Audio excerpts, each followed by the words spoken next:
Oh, the smell, that little bitch.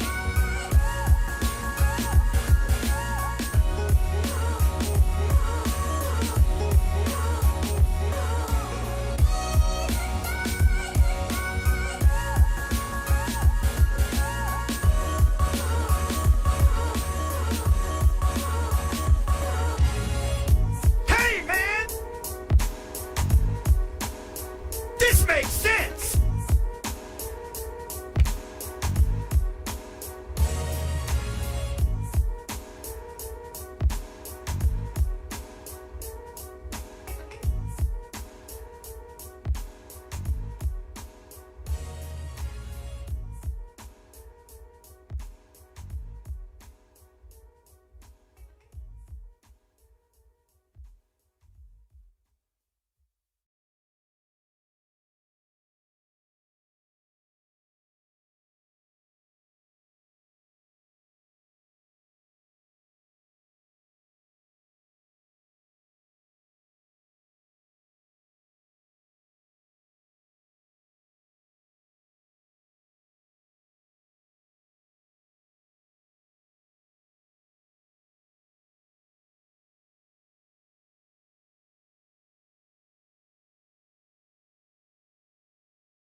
I'm sorry about that.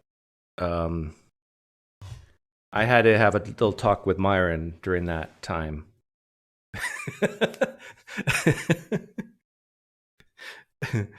He goofed up again. I had to fire him, and he threatened to call the cops on me or stick his lawyers on me. But no, I've had enough. It's his job to make sure everything's working. And he goofed up. He goofed up like a year ago or two. You guys remember that? And so I had to physically remove him.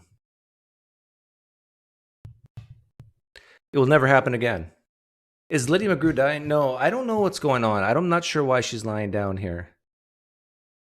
But in case you guys missed it, I gave the greatest eulogy, not for Lydia McGrew, but for CM Gould of how great he is. 10,000 Pine Points and 5,000 Freeze and a Good Midnight Name and 1,000 to read. And then I'm just saddened by Nathan Hartman, more so that his father Phil died. Phil Hartman, great comedian. Uh-huh. Yeah, I know. But this gave me a dopamine rush today, so we're going to go through it. And I still can't believe that there's some things that theists are not getting. So we're going to help them today. Travis, be nice. Be nice. Longest case for the resurrection. What does it actually look like? And tonight I've got joining me Dr. Lydia McGrew. And this is actually on the eve. Today was just announced that Roe v. Wade was overturned. And we felt like we should at least mention Okay, that. I want to say something about this. For all of you who are shocked and on social media complaining and whining and moaning and groaning about this Roe v. Wade being overturned overturned forever. This should not be a shock to you guys. You probably had years to grieve this. This is part of my, my philosophy in life of keep your expectations low. If you're a woman and you're really saddened, but you had 2 years to grieve. This is like having a parent who's dying of terminal cancer and you have like 2 years to grieve the loss. You had 2 years. So you shouldn't be shocked. You shouldn't be complaining when, if anything, you should have relief that it's finally over. Accept the things you can't control. Society gives you rights, not God. Because I'm an atheist, and I speak the truth. Now, you take steps to share goals and commonalities with people, and you have civil, dispassionate conversations on how to make the world a better place and why, whatever. But that's that. And the thing is, you could just go to different states. Here's the thing, what the federal government did, what the Supreme Court did, just means you have to be more perfect. You can't make any mistakes when it comes to coitus. The problem with abortion is it's usually, not always, the result of a mistake. You no longer can make mistakes. Deal with it. Is that too harsh? Killing your offspring is empowering. It's not that bad, Jimbob. It's not that bad. Like, Jimbob, let's be honest. Let's be men. Would you rather have a 1-year-old killed or a 6-month in the womb killed, let's say that, or me? Oh, can you imagine if Jimbob was in here and had to be forced to answer that question? Because if we're looking in terms of what's better for society, I pay way, way, way more taxes than a 6-month in a womb. Me and people like me feed the homeless and the poor, either through taxation or gifts. 6-month can't do that. I helped my son paint the garage the other day. 6-month in the womb can't do that. I support the kids that I have living, feed, shelter, clothing. 6-month in the womb can't do that. Jimbob, I'm way more important than that 6-month. In terms of what I can do. Not in terms of who I am as a child of God, of course. See, but this is the real problem here. By the way, I'm against abortion, but I don't see any problem with throwing embryos down a drain. Unless, we need them to repopulate the planet because of some type of apocalyptic Armageddon situation. But,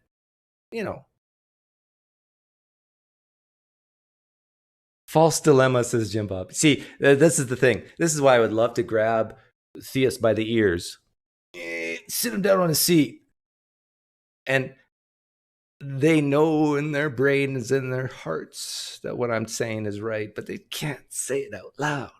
This is why parents, they cry more when their 5-year-old dies than when they have a miscarriage. Human beings cry more when a 30-year-old dies than when their 30-year-old brother dies than when their 85-year-old grandfather dies. This is true. This is true, and there's a reason for it. And this is all it all has to do with abortion. You can say something is bad. Yes, killing of the 6-month in the womb is bad. You can even say it's wrong on any standard you wish to choose. But what I love to do is grind the cognitive dissonance gears and make and force the theist to say that it's less wrong than other things. Once you can get them to admit that, see, and then this is where the abortion debate should actually start, with ideas of wrong, less wrong, right, more right. Anyhow, Cameron, you got me monologuing about something that has nothing to do with this. The strongest case for the resurrection. That's the title of this thing. very beginning of this stream, that this is a very crazy day. Crazy things are happening. But the topic for today has nothing to do with abortion. It's all about the resurrection of Jesus. Like, what is the story? Okay, Ray Crosby. What do you think of Justice Thomas writing, "Now we can reassess allowing birth control and gay marriage"? Yeah, I think it's nuts, Ray. But here we got a grown man who has power saying these things. So now what do? You have conversations civilly, kindly with people, looking at the pros and cons, and you hope to persuade. Like, who knows? Maybe Justice Thomas will make wanking off legal in the future. I mean, I don't know. You hear that? Hear that, Christian men? Oh no! What are you going to do now?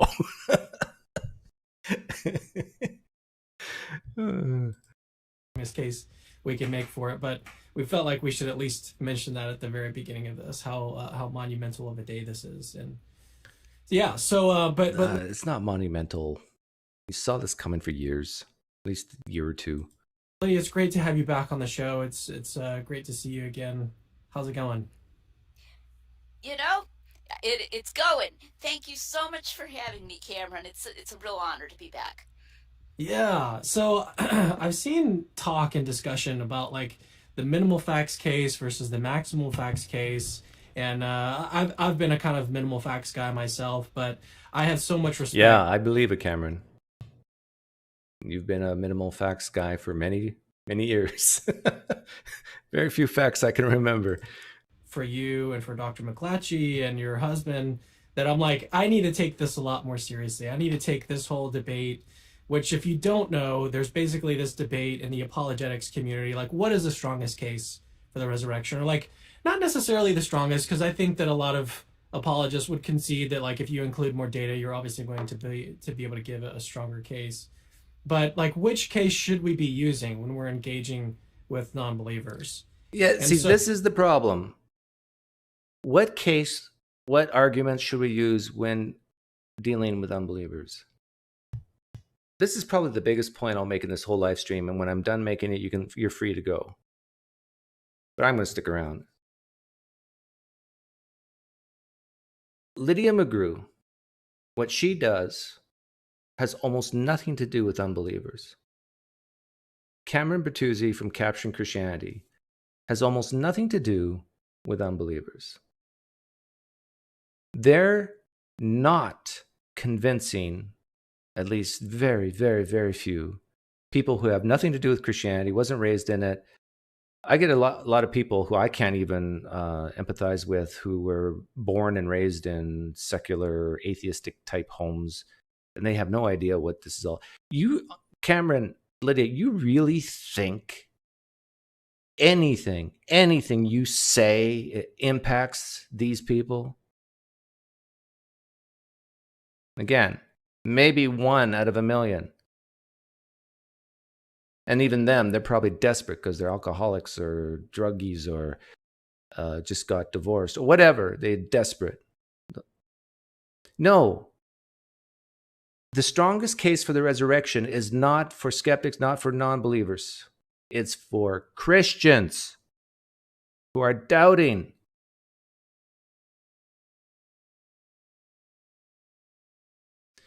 Danny says, 30-second clip by me, why abortion is good on Christianity. Can I guess? Because they all get relocated to heaven. Yeah, see, this is the thing. And some Christians are smart enough to not even go there. Like, they go through the science. They want to be so scientific because that makes them feel smarter. But a guy like me, I can admit, yeah, this is a human being, and we're killing it. Yes, we are. But it's less wrong than killing it when it's 30. And it might lead to a greater good. Like God, he kills Canaanite children for the greater good. Why can't I kill children for the greater good? Oh, good night, everyone. Yeah, if you're just going a net benefit for eternal life in heaven, Christians, you made a huge...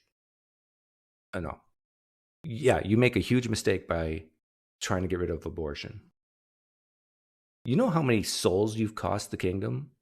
Come on. You guys are nuts. You guys are crazy. It's all about eternity. Life is but a vapor here on planet Earth. Who cares if Yahweh gets sad for a few hours? You kill that baby in the womb if you think there's a high probability they're going to reject Jesus someday. You kill it. Nip it in the bud. You get it? That's a pun. Because no, that's in certain stages they're called buds, right? By the way, I think Lydia has back problems or a broken leg or something. That's why she's lying down. Oh, maybe it's because she went to the doctor and the doctor said her DNA was backwards. And Lydia said, and? So that's what we're kind of talking about tonight, are some of the differences between the maximal data case and the minimal approach that you see from Habermas and Lacona and Dr. Craig and some of these other guys. But why don't you... Big Guzman, why you keep distracting me? Why did crime rate go down the nights? Because of abortion in the 70s. Come on, that's just science. There's Christian parents out there today whose child's have either been murdered or injured severely, thieved upon by people who didn't want their babies. I dare to say 50% of everyone in jail today is an unwanted child. At least 50%. Crime rates would drop. If that's true, crime rates would drop in half if we would just abort more babies. You just start by kind of characterizing some of the central differences between the minimal facts case and what you call the maximal data approach. Great, yeah. So the difference from my perspective is centrally epistemological. And that's not a surprise because I'm an epistemologist, Tim's an epistemologist, so that we're going to be going at it. Does she have a degree in epistemology? What makes one an epistemologist? Just by calling yourself? Actually, I don't know if you guys knew this in live stream chat, but I'm a professional epistemologist. It's true. Logically, and I think the best way to look at the central difference concerns what each side is depending on or relying on and not depending on and not relying on. What about the rights of a woman who's been forcibly raped? Why you keep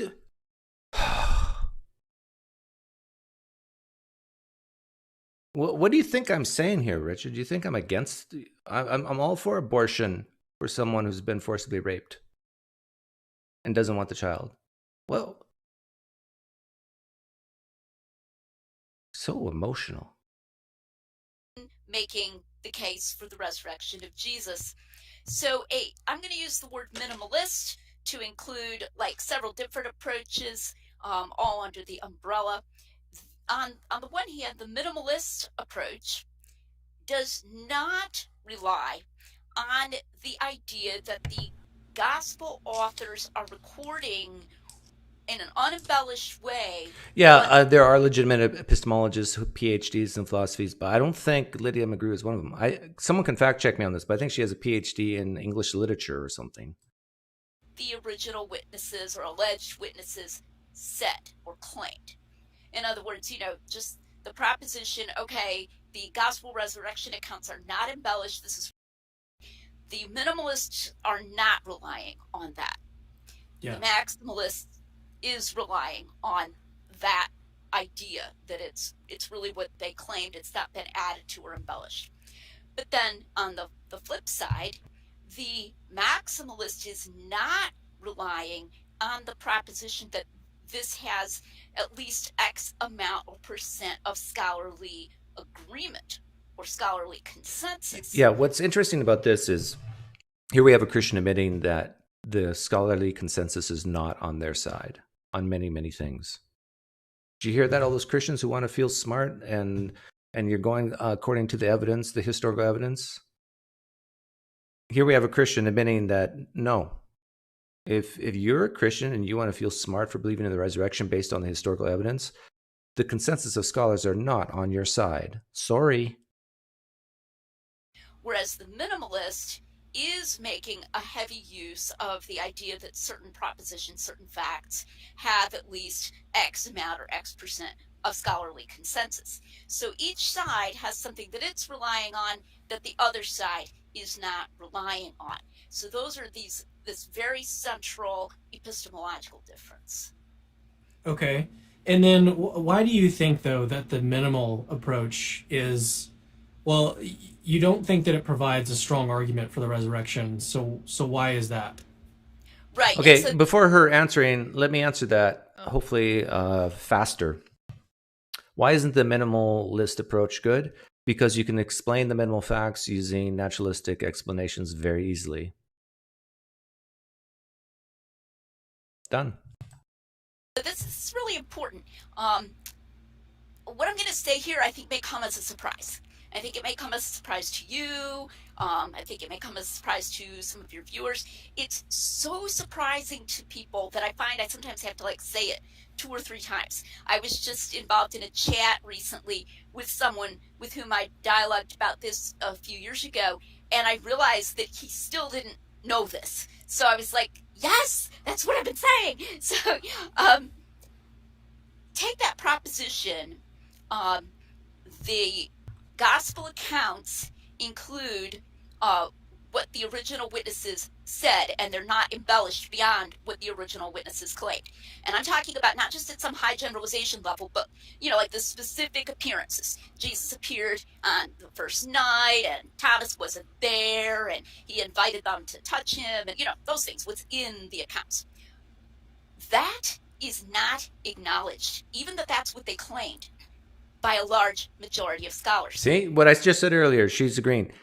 So again, if you're a Christian and you think you're believing in the resurrection because of the scholarly consensus of any sort, or because of the historical method done by historians who specialize in this field, you're out there.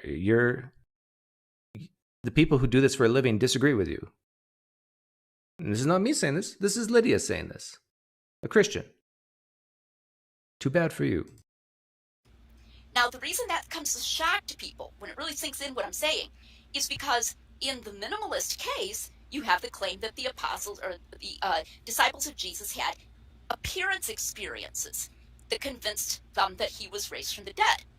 And what people don't know is that appearance experience fact does not mean the appearance experiences we find in the Gospels. In other words, it'll be like, hey, we get 90+% consensus on the part of scholars across the scholarly spectrum, including liberals and so on, that they had appearance experiences. Yay, how exciting. And in order to get that large of a consensus, you have to... Yeah, when I was talking to Habermas on Joshua's channel, Canadian Catholic, I asked Habermas point blank, is it scholarly consensus that the first followers of Jesus saw the bodily resurrected Jesus? Is that a consensus of historians? And he started tap dancing. I mean, I could hear his tap shoes going. He didn't want to come out and say, no, it's not a consensus. He just kept on saying, well, but they would say that they had a belief that Jesus appeared to them. Yeah, but that doesn't mean that they saw a body like we see a body. Make it just appearance experiences of some kind. So, for example, it could be, it would count, okay, if Jesus appeared to be floating. Yes. Okay, like if it appeared that his feet Pareidolia touched the ground, that would count. Or you'll see quoted, and we've got to stop quoting this, it just bothers me, Gerhard Ludemann saying something like, it can be taken as historically certain that the disciples had experiences of the risen Jesus. Yay, wow, how exciting, Gerhard Ludemann. And then when you look, it's like taken out of context. When you look at it in context, Ludemann says that all the physical stuff in the gospel accounts was added later as an embellishment. And he says the original seeing was a seeing in the spirit. I don't even know what he means by that. I don't even know what he means. He means by that similar to what the Mormons say today, that the plates were seen in a spiritual sense with their spiritual eyes, meaning basically in their imagination, but thinking that it's real.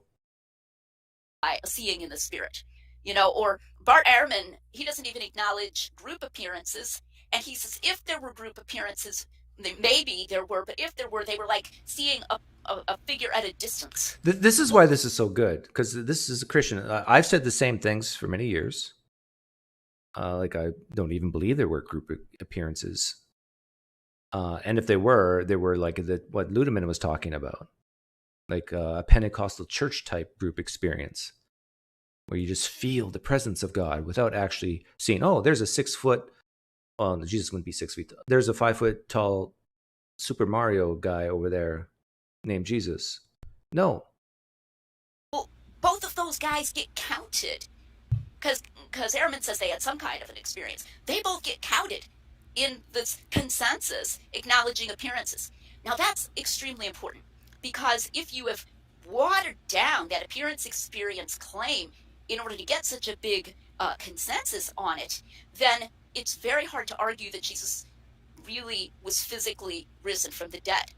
Like, if you are an unbeliever, or if you were even Dale Allison, who's so into the paranormal, that's something he's really into, you could account for Hey, it. Travis, I have to admonish you here. You said in the live stream chat all that. You can only trust a Christian to be dishonest. No. A lot of Christians are very, very honest people. Of course, they make mistakes and tell fibs once in a while. But I don't think for 1 second Lady McGrew is dishonest. I think the difference between her and me is she sees the evidence as, I'm going to psychologize, but for psychological reasons, she sees the evidence one way, and I see it a different way. Maybe you can psychologize me too. Either way, it's down to psychology of why some people accept things and not others. But then when I use the outsider test for faith with her, which I've done, it's in a video called PineCreek versus the McGrews. Like, she was at a loss, I thought. In a wider variety of ways. You couldn't account for it as paranormal. What? You ruined good events, Doug. Habermas wouldn't even do a debate with Carrier or Ehrman because of you. What? Joshua, if you think it's because of me, I tell you, no, you're wrong. Are you saying I have that much power that I can force this grown man with a PhD to stop doing debates with certain people? Is that the power I yield? My goodness. Especially if we're going to argue for the physical resurrection. Not just like Jesus was glorified to heaven or something, but that he was actually physically raised. If we don't have that they even claimed those physical details, then, maybe they just had visions, for example. So that's at the heart of the reason why I think it's fatally weak, because that appearance claim is actually much weaker. And I think I agree. If you left with the minimal facts, you can say the appearance is anything. Gary cited your cyberbullying when he tried to arrange Carrier versus Habermas when you tried to do it. Oh my goodness.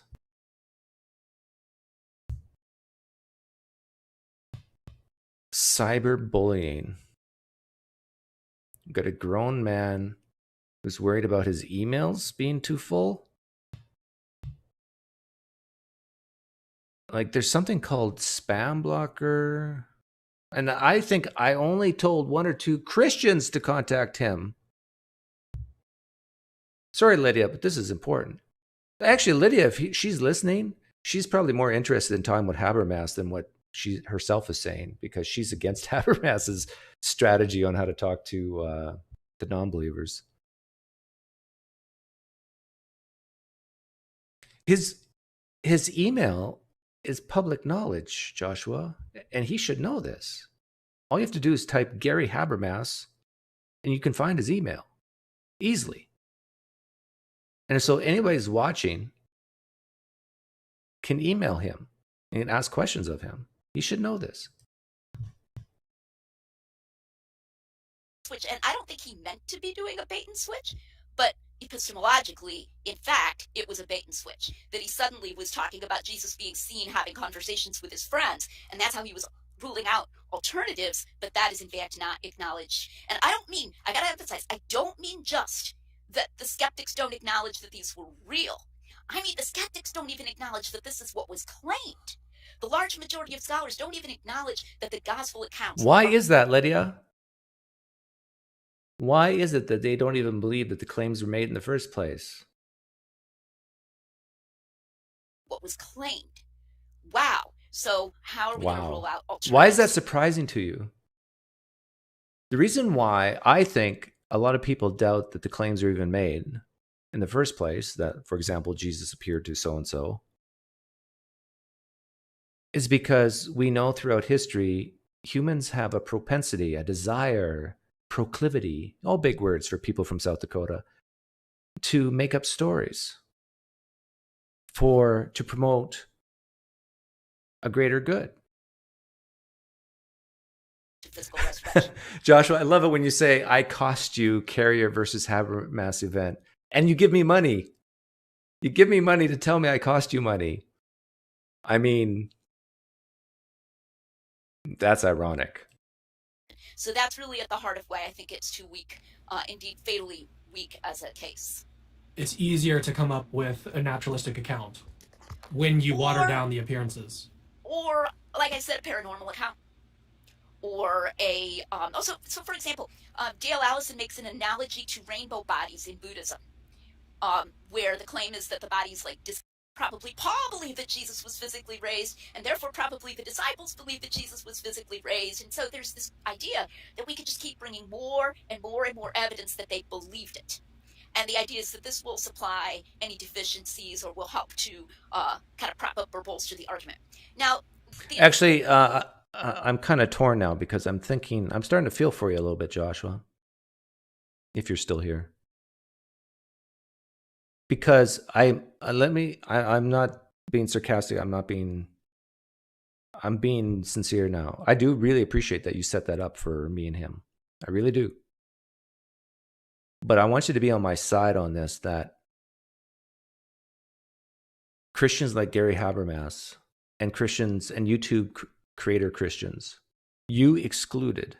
I'm not talking about you. You're different. But there's many YouTubers like Cameron Bertuzzi, who I don't think would allow me to talk to Gary Habermas on his channel. But you did. And I thank you for that. But what does that say about Christian YouTube creators when they only bring on Christians versus maybe a different brand of Christian? Like the only non-Christians I think that Cameron has ever had on his channel is maybe guys like Graham Oppie, and then they're talking about philosophical stuff. I guess Bart Ehrman. Has he had Bart Ehrman on? Can't remember.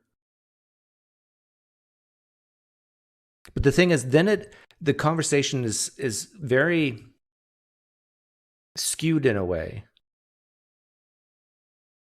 But to bring on a guy like me who speaks very plainly, asks very short, simple questions, like I think I'm a little more dangerous. People like me are a little more dangerous than even Bart Ehrman to a guy like Habermas. Because Habermas has way more to lose against a guy like me than Ehrman. Read your last super chat. Okay. But I'm sincere. I do thank you for that. These were Gary's own words. Thank you, but I'm not all interested. PineCreek and his buddies were a real pain, and I received many distracting emails after, including harassing from some of his people. My people?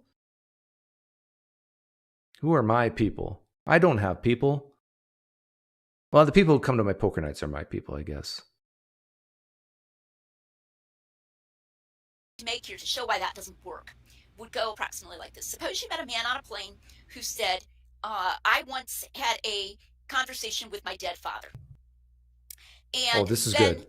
He didn't give you any more details about it. He just gave you that proposition for whatever reason. You didn't get details of what it was like or whatever. And then let's say you met other people who also knew him, and they were like, yeah, he told me that too. And you got to know him a little more. You learned that he was a really sincere guy, so he wouldn't say it if he didn't believe it. So you kept getting more and more evidence that he believed it, but you could never get any more details about what it was like for him to have a conversation with his dead father. Whoa, whoa. See, this is so good. She's doing the outsider test for faith on her own to herself. So here's the question for you, Lydia. What would it take for you to believe that he actually did talk in a two-way conversation with his dead father? That his dead father actually did talk to him? What would it take for you to believe that was an event in history?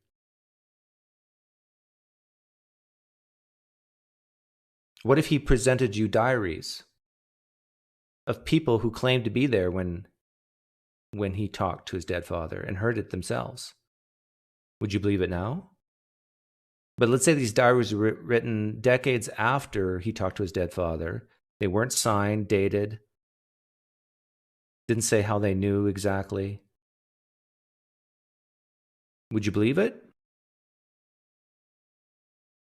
My guess is you wouldn't. And if you would, are you just saying that because that's what you have in the Gospels and you're trying to look consistent? See, at this point, like if I was on Capturing Christianity's channel and I was there and she's lying on her couch and we're having this three-way conversation, that's what I would ask her. And I'd be very curious. And my guess is she would start saying stuff like, well, in these diaries of talking to his dead father, was there any criterion of embarrassment? Was there anything like the women going to the tomb? Were these people willing to die for what they believed? Like, she would just start spouting out her apologetic arguments for Jesus onto the conversation with the dead father. Guarantee you that's what she would do. Would getting more and more and more evidence that he believed it really just push the proposition that he really did talk to his dead father up higher and higher? No. So that's a matter of probability theory. I can tell you as an epistemologist, there's diminishing returns. The limit to that is where we just grant at probability 1, yes, the guy really believes it, or the apostles really believed it. Okay, now we're done. Please, you can stop bringing me more and more evidence that they believed it. But guess what? That's only going to take us so far, even if we have it at probability 1. Yes, I agree with Lydia here. Okay, so people truly believe things. That doesn't mean what they believed was true. Yes, we're in agreement. Because the question is, were they reasonable? Did I say having a three-way with Lydia and Cameron? I admit, my phrasing is bad. This is my weakness. I have poor phrasing. I didn't mean it that way. And Nathan, I see you're here. And when I say I'm dead inside, I guess that's poor phrasing too, because people get their panties in a wad. See, that is a bad phrasing, panties in a wad, because that could be viewed as sexist or just vulgar. Guilty as charged. Poor phrasing. To believe it? Were they rational to believe it? Which is exactly what you'd wonder about the guy on the plane. I mean, would I have Yes, I was right. She has a PhD in literature. So she's just a self-proclaimed epistemologist, just like I am. Believe it. And you can't get past that just by bringing more and more evidence that they believed it. A lot of people are confused about that and don't realize that they can't. By the way, I will open up the room later, but there's some good things in here. I watched this very quickly the first time. This is becoming more boring to me. So, and I sense, using my spirit of intuitions, and that people are bored of her too. But there are some good parts in here. Pouring more and more into the apostles believed it, because the skeptic's not going to grant that they were reasonable. He's not going to grant that they were rational. He's going to think they probably jumped to a conclusion. But if they actually claimed that they had the experiences that we find in the Gospels, well, you would be reasonable to believe Jesus was risen from the dead. I mean, if you really had those experiences. What? That doesn't compute. Conclusion. But if they actually claimed that they had the experiences that we find in the Gospels, well, you would be reasonable to believe Jesus was risen from the No, dead. you wouldn't. No, no, no, no, not, no, no way. Jose, what the world? What you talking about, Willis? No. Douche, douche, douche, douche. People make outrageous claims all the time, and just because you truly believe they made that claim doesn't mean it's true. Whoa.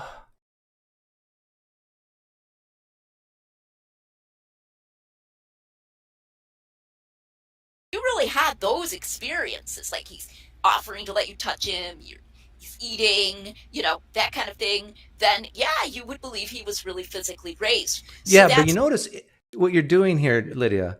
If they really did have those experiences, well, then Jesus really did rise from the dead. Well, so all you need to do is single that out to one claim.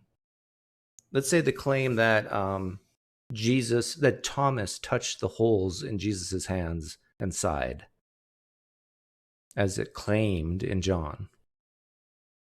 Now, if a guy named Thomas actually had that experience of touching the holes in Jesus, real holes, real Jesus, real fingers touching, yeah, Jesus rose from the dead. And guess what?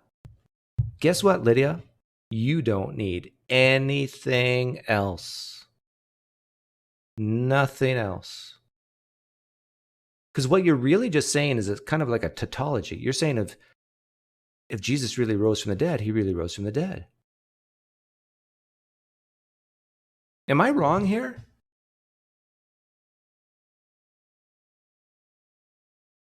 why we need those additional things, and you can't replace them with more evidence just of the bare fact that they believed it. So that's the epistemic bottleneck problem. So I want to turn to another objection to the maximal case that one of the objections that I've even had myself is that, like, it just seems like it would take too long in the context of a debate or in the context of like a quick conversation with a friend. Like, how would you be able to present a maximal data case? It takes too long. So how would you, in like... The gospel does not say Thomas touched Jesus? Oh, not actually touched? What does it say then? It says that Jesus asked them to touch? Because what's the verse that says, you didn't believe without seeing, but blessed are those who believe without seeing? Because it might be okay to give a sort of minimal, facts argument. And then in other contexts, when you have more time, you can present all of the data, at that point. So how do you respond to that objection? Yeah, I get that a lot. So I have a two-part answer to that. So my first part answer to that is that if my critique of the minimalist approach is right, we don't have a choice. So we want to be... Yeah, you do have a choice. Don't try using the historical method to prove Jesus rose from the dead. That's your choice. Just admit that you just believe it.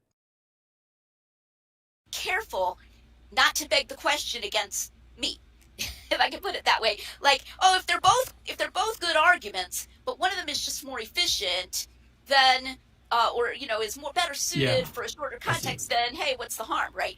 But if I'm right that it's fatally weak, then we've got to do better than that in the name of intellectual honesty, right? So that's the first part of my answer. In the name of intellectual honesty, you have to do better? Sounds kind of desperate here. I believe Jesus Christ rose from the dead. We just have to do better to prove this. I mean, here's an idea, Lydia. Do something today. Ahead of time, announce it. In such and such time, we're going to duplicate some of the things Jesus did in the name of Jesus, through the power of Jesus. Are you listening, Lydia and Cameron? You both know, you know this will be far better than anything in the Gospels. And yet you guys don't do it. And yet it would be expected that you could do it if the Holy Spirit, Jesus, God, is real. He's done it in the past, at least. The second part is that actually each type of argument can be done at a different level, or each type of argument can be done. So, your minimal facts case can be done really briefly, but it can also be done at more leisure, like Dr. Ehrman and Dr. Lacona recently. Did she say Dr.? Dr. Ehrman and Dr. Lacona? Sorry, I'm being petty here, but accents amaze me. Dr. Ehrman and Dr. Yeah, it sounds like doctor to me. Doctor. Open your mouth, Lydia. Doctor. Lacona recently did a 7-hour, debate. And Dr. Lacona does the historical bedrock, which is basically a, minimal facts, but they wanted time to delve into it more. Conversely, I can give a 1 minute, a 10 minute, a 30-minute version of the maximal data case. Or okay, do 1 minute. To me about it for 7 hours, and I happen to have 7 hours, I could do that too. So each of them can be done at all different lengths. I think the perception of the greater efficiency of the minimal facts case arises from that misunderstanding of the appearance claim. So there's this notion, well, look, if I give this, it is a good argument. It is a strong thing, because look at what these Shut up, Cameron Bennett. acknowledge. And then if I'm debating Bart Ehrman and he doesn't admit it, well, at least the audience will be able to see that it's that it's cogent, that it's reasonable, and that Ehrman's just being unreasonable. But once you realize how truly wimpy, if I could put it that way, that appearance claim is, how little is really acknowledged by that great majority of scholars, and that it could even be an appearance that would be evidence against the physical resurrection and could be included in there. I know that's a little shocking, but it's true. Not shocking to me. You're right. You're right on the money, Lydia. All that they ever experienced was Jesus floating above the ground, and they never experienced anything any more physical. That would be evidence maybe that he'd been ascended, he'd been taken up into heaven, but he didn't physically raise. So I think the perception that it's faster is kind of conjoined with an assumption that it's stronger than it really is. And I think that's important to kind of shake and kind of stop and go, oh, wait a minute. No, not really. But I definitely can give short versions. So that's And I was just about to ask you for a short version, but what I want to do first is I'm going to talk to the audience just for a second. I want to tell you about my friend Mark Lozano, over newsletters and weekly emails and everything. I want to, before we move on, I want to tell you about my friend MadebyJimbob. He has this great YouTube channel. I encourage all my atheist viewers to head over to MadebyJimbob, sponsored by PineCreek. This is crazy when I do it with Jimbob. It's crazy. I feel so dirty. I'm a capitalist and I feel dirty from this. What's wrong with me? Am I a closet socialist? Oh, yuck. Like all the different things that are going on, the different financial assets. But now it is like approximately 1 minute version. I want you guys to go check out my friend Mark Lozano over at Christ-Centered Capital. Now, getting back to the question that I wanted to ask you, Lydia, was what is like your elevator pitch version of the maximum case? So here's my 1 minute version. I have several others. I'm going to send you a couple links. I feel like Neo from Matrix. Like, okay, give me the 1 minute, Lydia. Show notes. So here's my approximately 1 minute version. The disciples claimed, as we find in the Gospels. How do you know the disciples claimed this, Lydia? You're 10 seconds in, not even 10 seconds in, and I already got objection. How do you know the disciples claimed that? Did they themselves claim that? Did they say, I, John, saw the risen Jesus? I, James, James was the brother of John. I, Matthew, saw the risen Jesus. Is there anything like that? Or do you have someone said that the disciples said that they saw Jesus? Objection number one. But continue. That they had lengthy conversations with Jesus after he had died, that they had the ability to touch him, that he ate with them on more than one occasion, that he stayed with them for several weeks. All of these things that are found in the Gospels, this is what the people, original people in a position to know, claim. How do you know they were in a position to know, Dr. Lydia McGrew?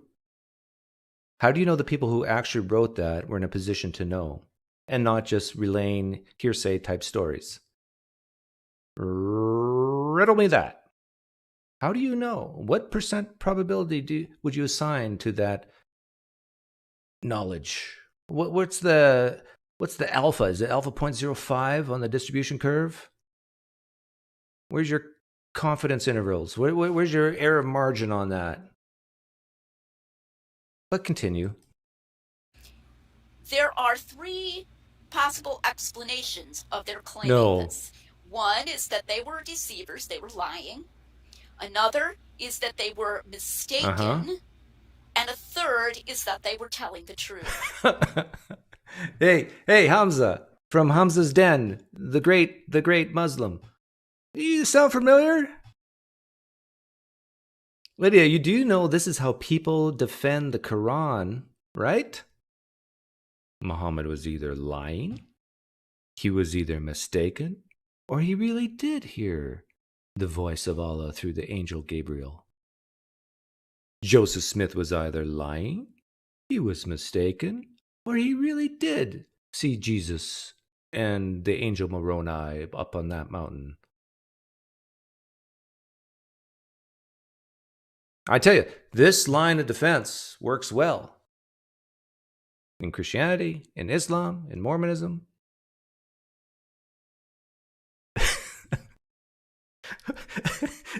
Yeah, I love this live stream chat. They work so hard in distracting me, and they're so successful. Peter W. says, why doesn't PineCreek like women? What did I say against women? I have no brothers. I was raised with 3 sisters, a mother, 10 aunts. No, 8 aunts. How many aunts? How many people have more than 8 aunts? I think 8, not including in-law aunts. I have a daughter. I have a wife. 1 wife. I got rid of the other 3. But I don't hate women. They're people too, Peter. The context of their making these claims, which we find attested, for example, in the early chapters of Acts, shows that they knew they were risking their lives for doing this. And that... Oh, really? How do you know they all were risking their lives? How do you know that they knew that they were risking their lives? And what exactly were they risking their lives for? And are there examples of people who risk their lives and are mistaken and die?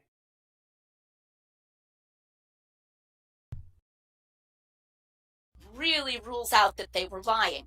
The content... No. Hey, Lydia, if John and Matthew were not written by John and Matthew, just play with me here for a second. Then they were just regurgitating stories that they heard from other people. They weren't in a position to know. Now, if they were written by Matthew and John, hang on to your shorts, Lydia. I believe they were lying. And they were willing to die for that lie.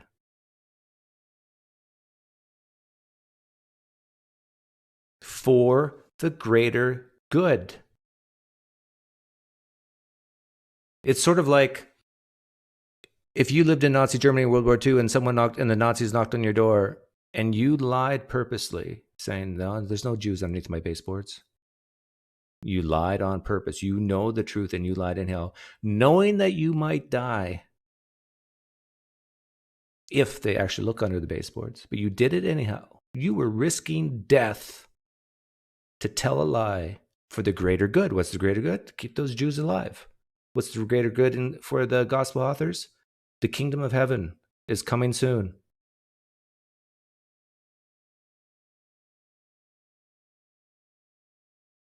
So I can say it is more likely they lied, knew they lied, and were willing to risk dying for that lie. And that is way more probable, prior probability than a man rising from the dead. Can I get an amen? Can I get a hallelujah? Of their claims, which we find in the gospel accounts themselves, shows that it's very unlikely that they were mistaken, because that's the kind of thing that you're very unlikely to be mistaken about, with all these different groups seeing him and interacting with him in all these different ways at different times. Unless it's all a made-up story, Lydia, right? So forth. And Lydia doesn't go into this, and I think I'm going to end it here and then open up the room to calls. But I watched most of Better Call Saul. I know Lydia wouldn't watch those secular shows. But there's a show called Better Call Saul, which is a spin-off, a prequel to the Breaking Bad series, which I'm almost done watching in full for the second time. And watching Breaking Bad after watching Better Call Saul, I tell you, the writers did an amazing job of the interconnectivity, the undesigned coincidences of making even the smallest plot lines fit together better than OJ's glove.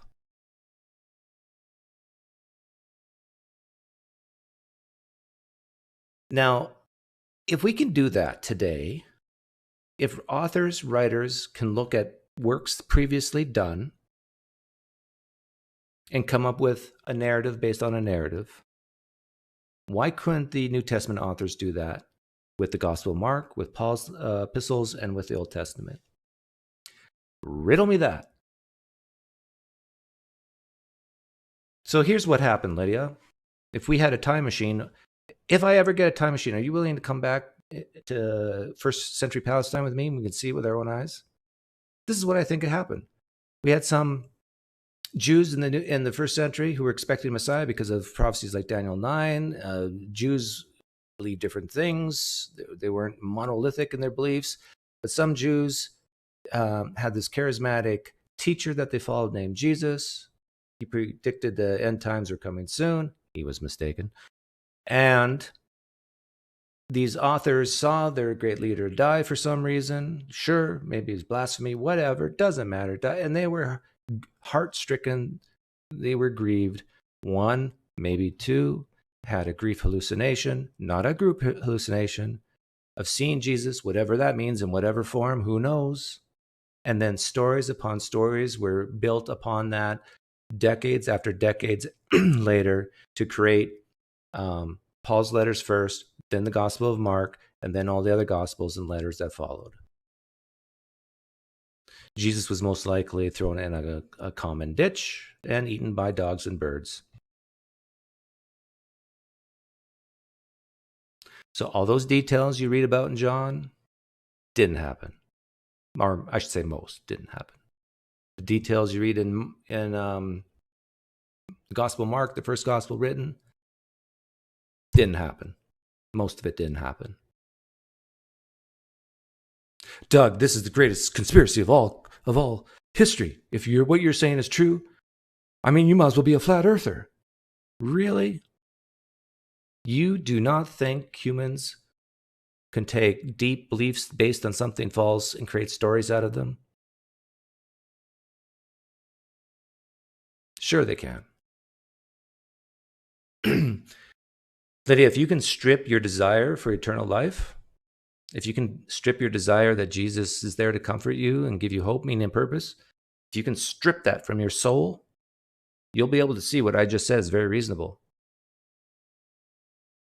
And then conversely, if I can become desperate enough to desire my sins forgiven and eternal life, then I can see your point of view, right?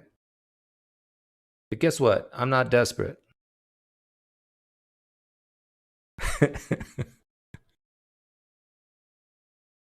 Why is street epistemology channeled 900% less interesting than PineCreek? Street epistemology is not interesting at all, Jimbob, because people don't like to see civility. They like to see people at odds with each other. And street epistemology, when done right, and I don't do it right often. I can choose to, but I choose not to. I can do it if I want, and I have done it. It's not interesting, and it's time consuming. Because if you're a good street epistemologist, you're going to sit down, you're going to ask one question, and the person's going to talk for like 5 minutes. You're going to ask another question, they're going to talk for 5 minutes, and it goes on and on and on, and it's boring. Whereas I like more the I'm more like Johnny Depp's lawyers. In fact, Johnny Depp should have hired me to question Amber Heard. Peter, I know what you're thinking. I still like women, but Amber Heard is like I don't like Amber Heard. Amber Heard is a bad gal.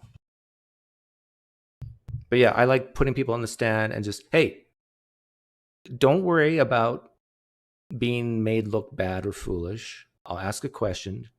If you don't understand, I'll repeat it in a different way and just answer it.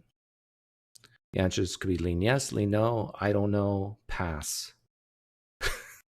And then the lawyer for your side can make you look as good as you want. That's Lydia. Lydia's the lawyer for Amber Heard, and I'm the lawyer for Johnny Depp. Amber Heard represents Jesus, a fraud. Ooh, I just compared Amber Heard to Jesus. They're both frauds. Okay, I'm going to open up the room. Enough of Lydia. The way you get in here is use whereby. You just click the link on the top, which I'll post now.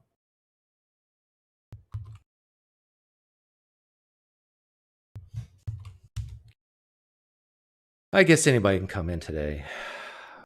My guess is there's not too many Christians in here.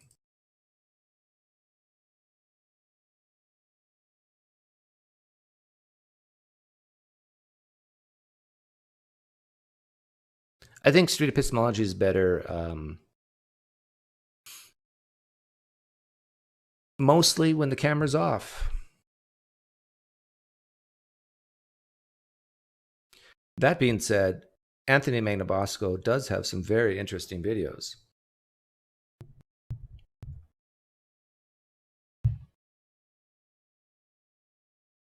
Not even Amber Heard deserves that, Doug.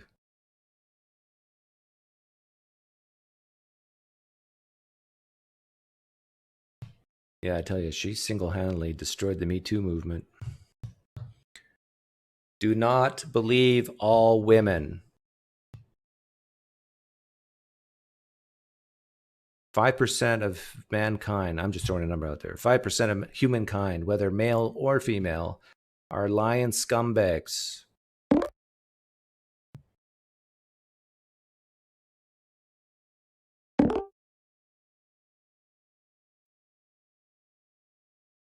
Hey, I can't hear. Oh, there you go. Now I can hear you. Okay, good. I'm sure. Okay, what's up? This week I performed an interesting experiment. I went to the earthworks, which are some mounds close to where I live, and discovered that the way that the mounds were built. The what? The mounds? The geometry. Yeah, like earthworks, Adina, Hopewell, Culture Mounds, supposedly. Mounds, dirt hills? Yeah, dirt hills. Dirt hills, there. I'm a farmer. There you go. Yeah. Yeah, they're all over North America, right? Lots of them here in Ohio. Well, they were also built according to certain geometry, and they showed squaring, circle, and that sort of thing. And I've been studying the math. I'm already getting bored. That's what people say. They should, because I'll tell you why here. Well, give me the 21:16. So imagine everything you're about to say to me is on a newspaper. What's the top line of the newspaper? Read.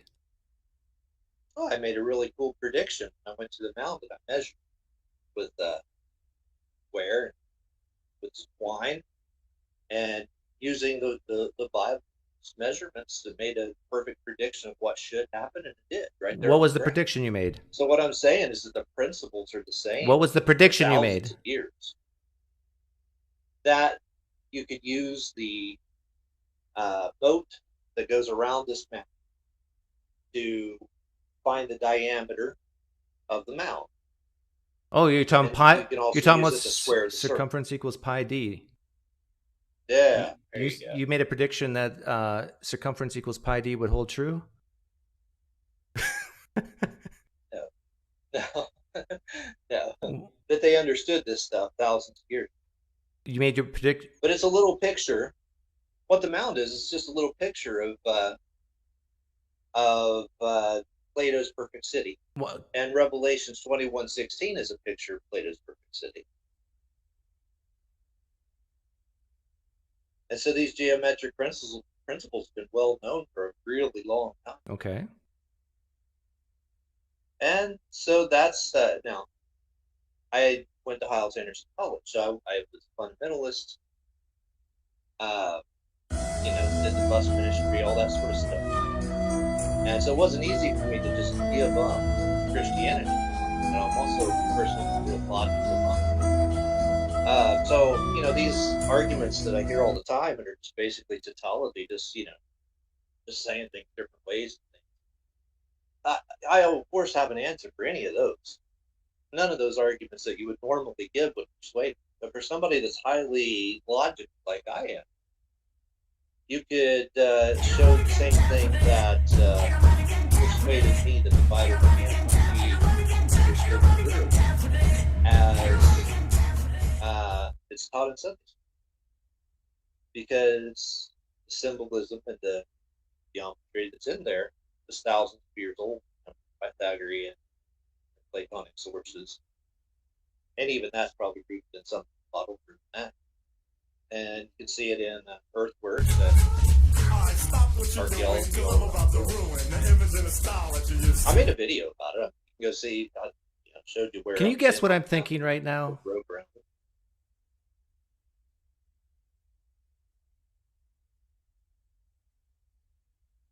Guessing, you either think it's over your head. That's what a lot of people tell me. No, that's not what I'm thinking. It might be hard to explain to other people. That's usually two of the most common things. Have you struggled in life trying to get social cues from other people? Yeah, I'm autistic. I'll Asperger's, all that. Oh, you are? Okay. Yeah. Well, then I'll just come out and tell you. Not interested, boring to tears. If I truly desired, I'm sure it wouldn't be over my head, and I really don't care. And as an Asperger's, as an autistic person, you should appreciate that honesty and directness, and I'm sure you're not hurt by it, and that's that.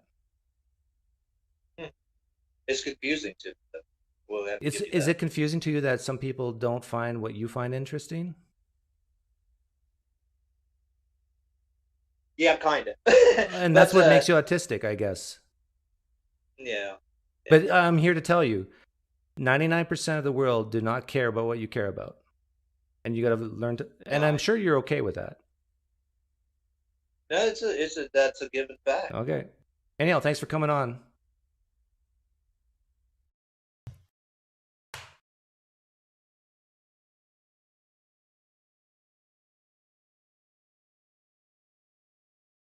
Is that too harsh? Is that too much tough love?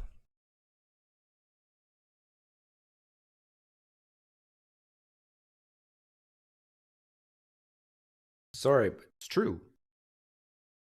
If Jesus were here, he would be applauding me. PineCreek is preaching the truth.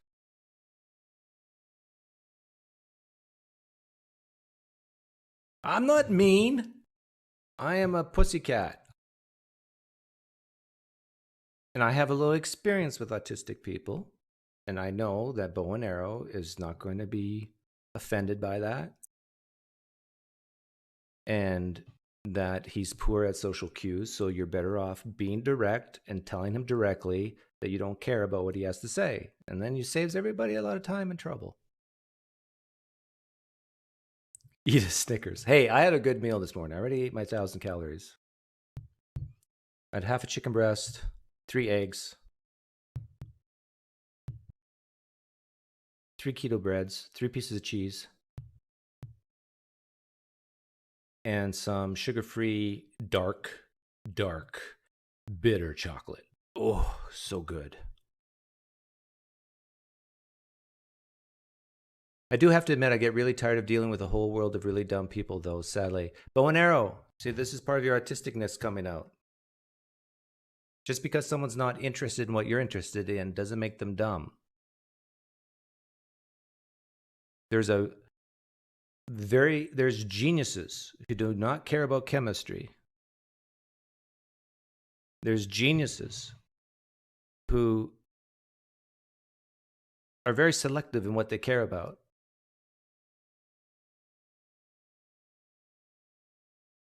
So don't assume that just because people do not care about what you have to say makes them dumb. Very quickly, when you start talking about the mounds, you're basically talking about pi circumference equals pi d. I picked up on that. And just the fact, you know, oh, people 1,000, 2,000 years ago knew that. Oh, okay. Good for them.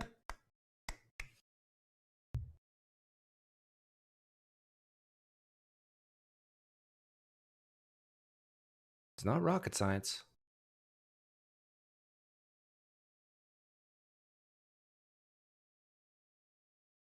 All you have to do is take a string around a circle and measure the string. And then take another string and measure the diameter. And then see the ratio of those 2 strings lengths. Boom. Ancient people can't do that? Yeah, they could do that.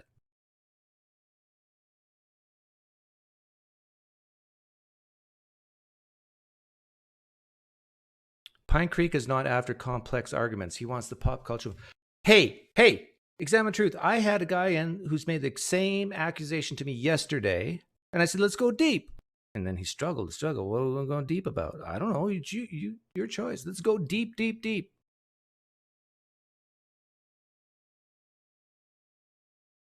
So I do sometimes, even when it doesn't interest me, sometimes I do go deep with them. But this time, no. I mean,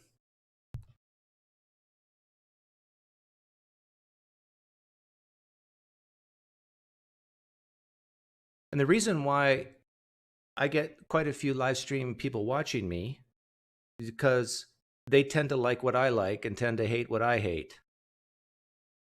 And so when I hate something when someone's talking, like, well, you just want to bore me and 300 people to death for like 20 minutes, half an hour?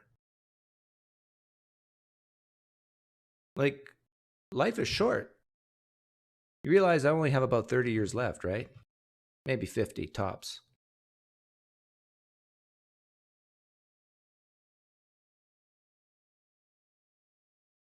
Bow and arrow, actually, if you want to come back in, I'll let you come back in. But my question to you is, what is the point of all this? Remember when I asked you, what's the headline of the paper? You really didn't give me an answer. So I could try to guess. The headline of this is, I don't know, God must exist because only God could come up with these mathematical relationships. Is that the point? What's your point? Hop back in. Tell me your point in one sentence.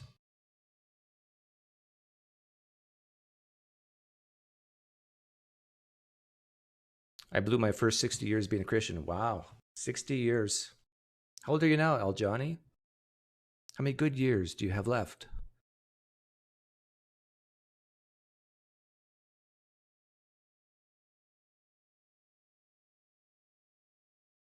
Your answer to the deep questions is, it is just is, which is very unsatisfying. Oh, so you're unsatisfied why God's nature is what it is? You see, Peter W., you got to think before you talk. You have to ask yourself, does this apply to me? Well, it does.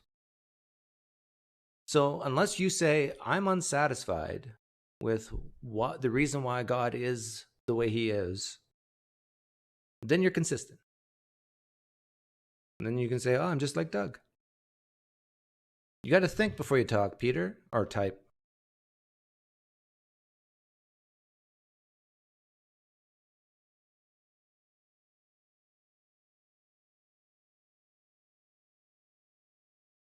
But bow and arrow, if you have Asperger's and if you are autistic, if you know that intellectually, then you have to be very careful that when you come into a stream like this, that you realize that what you find interesting and amazing, most people don't care about. Intellectually, you have to know this, I think.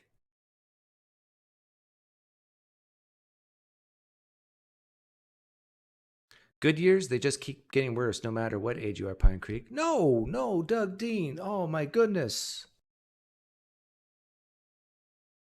I just started my 50s, and then they're better than my 40s. My 40s were better than my 30s. Maybe, I know you're probably in your 60s, right, Doug?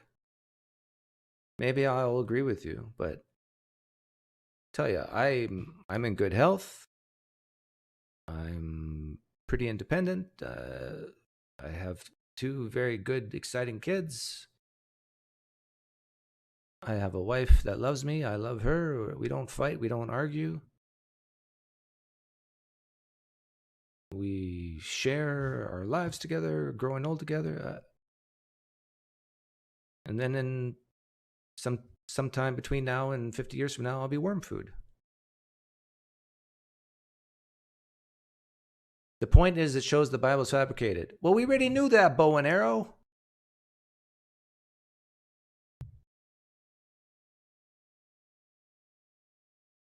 But I'll tell you, I'm verily, verily, verily, I say unto you, bow and arrow, the way I show the Bible's fabricated is much better than the way you show the Bible's fabricated for most people.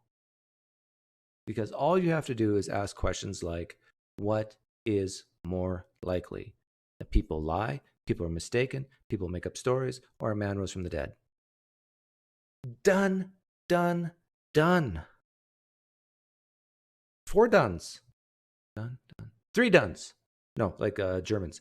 No, non-Germans. 3 dones. Those of you who've seen Inglourious Bastards know what I'm talking about. You can't prove she loves you. I don't care. Jimbob, this is what foolish people say. I just talked to a guy today, in fact, who made the same comment. Do not care if I can prove, or you can prove, or anybody can prove that someone loves another person. I can give evidence. My wife made me eggs the other day. That doesn't prove anything. You're right. Who cares? You can't even prove your own existence. Who cares?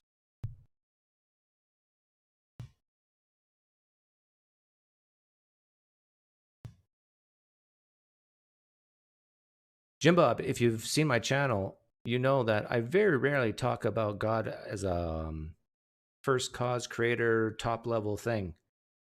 When I talk about God with Christians, I'm talking about Jesus. And then I look at consistency on why people believe Jesus walked on water, why he rose from the dead. Is the evidence better that I have a wife or that Jesus rose from the dead, Jimbob? Again, I'd love to grab you by the ears, sit you in a chair, and force you to answer that question. Is the evidence better that Jesus rose from the dead or that my wife exists? Assuming you could come into my house and see my wife. If you say anything other than that my wife exists, you're being intellectually foolish.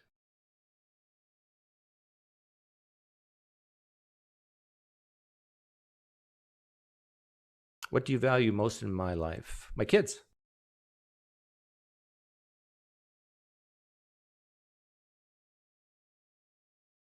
That's easy, right? Most parents would say that. I hope so. And if you wouldn't say that as a parent, maybe you shouldn't have had kids in the first place. Maybe you should have aborted them.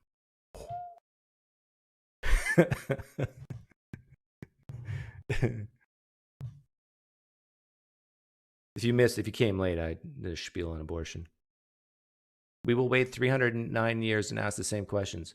Oh, yeah. And Walter, if someone were to say, what's more likely, that my wife, there was a woman who married a guy named PineCreek, or that this woman rose from the dead, 309 years from now, the answer is still going to be the same as today.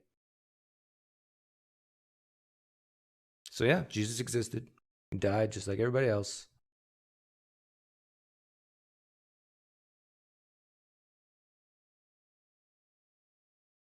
We're talking about love. Define love. What's love got to do with it?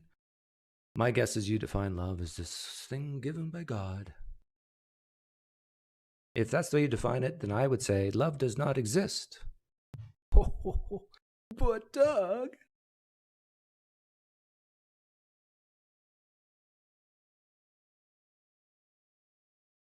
Did you notice that Lydia turns off comments on YouTube videos?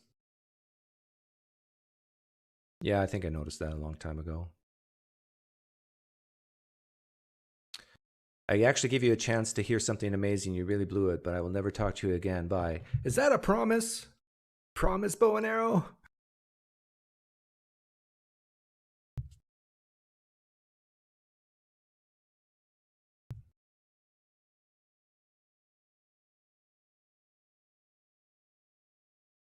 So you value your earthly family the most. Why are you needy? Because I'm human. The fault of mine. Examine truth. Again, like that shows incompetence on your part. When I ask questions like, why are you so needy? I'm not saying I'm not needy. Douche, douche, douche. I'm saying there's a scale of neediness in the world. Some people are more needy than other people. The people who are more needy than other people tend to be theists, who have a psychological need to have answers like why we are here. How did we come about? Where are we going after we die? Is there life after death? A person who's not as needy on those questions, I'm giving a hypothesis here, are less likely to be a theist or stay in theism.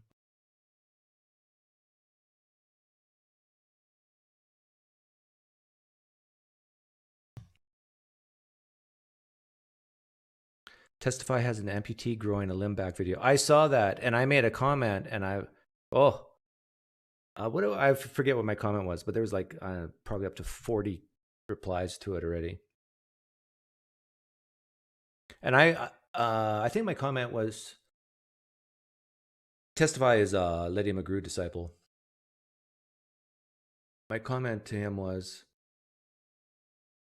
God should, it'd be nice if he said ahead of time when the miracle is going to happen and then do the miracle. And when he does the miracle, it should be under tested conditions and something amazing that everyone can see with their own eyes, like an amputee getting his limb back.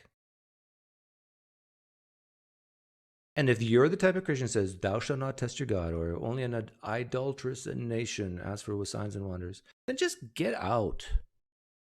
Just know that you'll never convince most people who are not Christians. You're just done. And admit to yourself, you're just trying to make yourself feel more confident for what you believe by listening to all these Craig Keener type claims. Just admit that you're doubting and you need this extra help. It's not neediness, it's that we are suited for that. Suited for what? It's our natural end, where we belong, so we are rational by wanting to be in union with God. Okay. So you think it's rational to be wanted, or no, to be in union with God. But the real question is, does this God exist? And even if this God does exist, where do you get that he cares about you?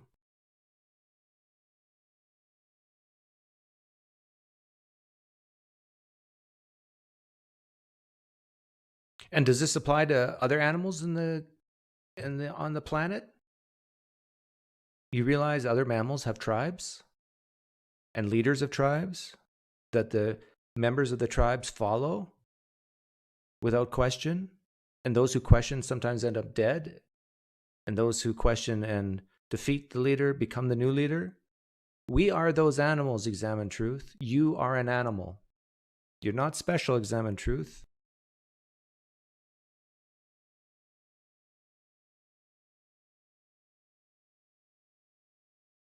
So when you talk about this desire to be in union with God, what you're really talking about is this desire to be loved, felt special.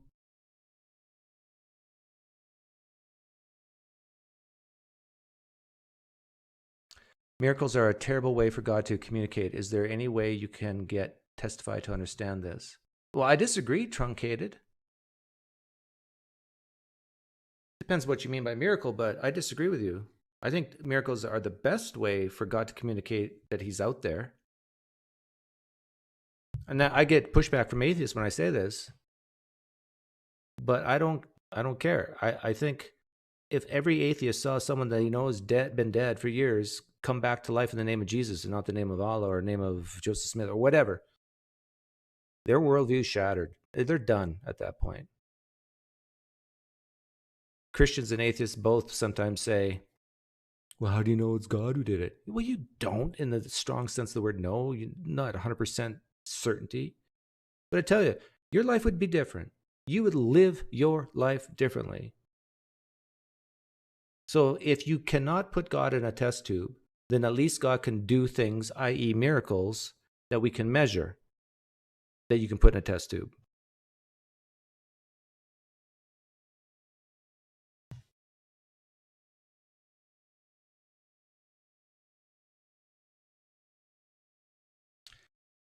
How do you know we're not pure instinct, Jimbob?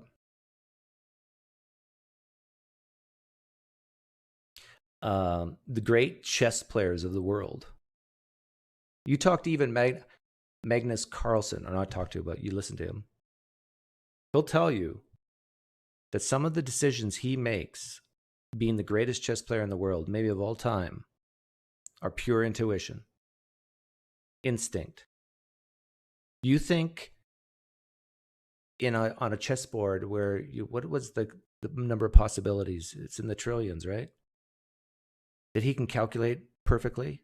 No.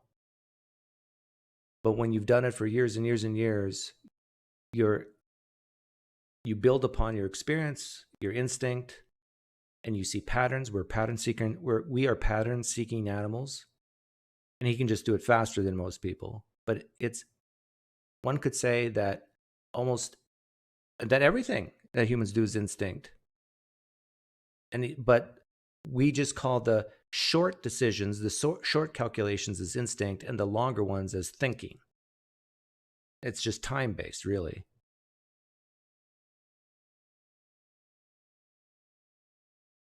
But one could say that you're using your instinct to identify your instinct.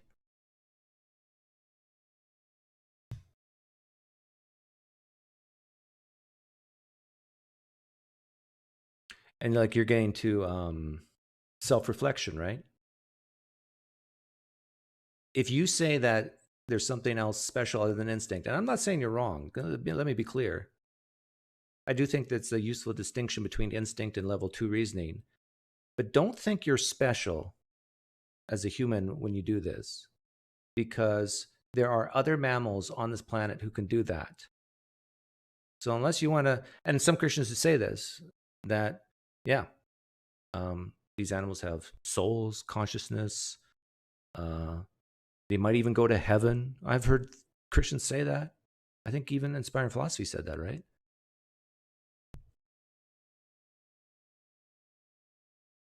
Jimbob, you're an animal. Examine truth. You're an animal. You two will both be worm food. And in 3 generations after you're dead, no one will ever know that you ever existed, probably. Learn to accept it. Communicating what he wants out of us. No. Yeah, you're right, Chris Moore. The best way if this God exists, the best way to communicate what it desires for us is to tell the whole world at the same time. Audibly, on a loudspeaker. It's like, this would be God. Attention, Kmart shoppers. This is your Lord, your God speaking.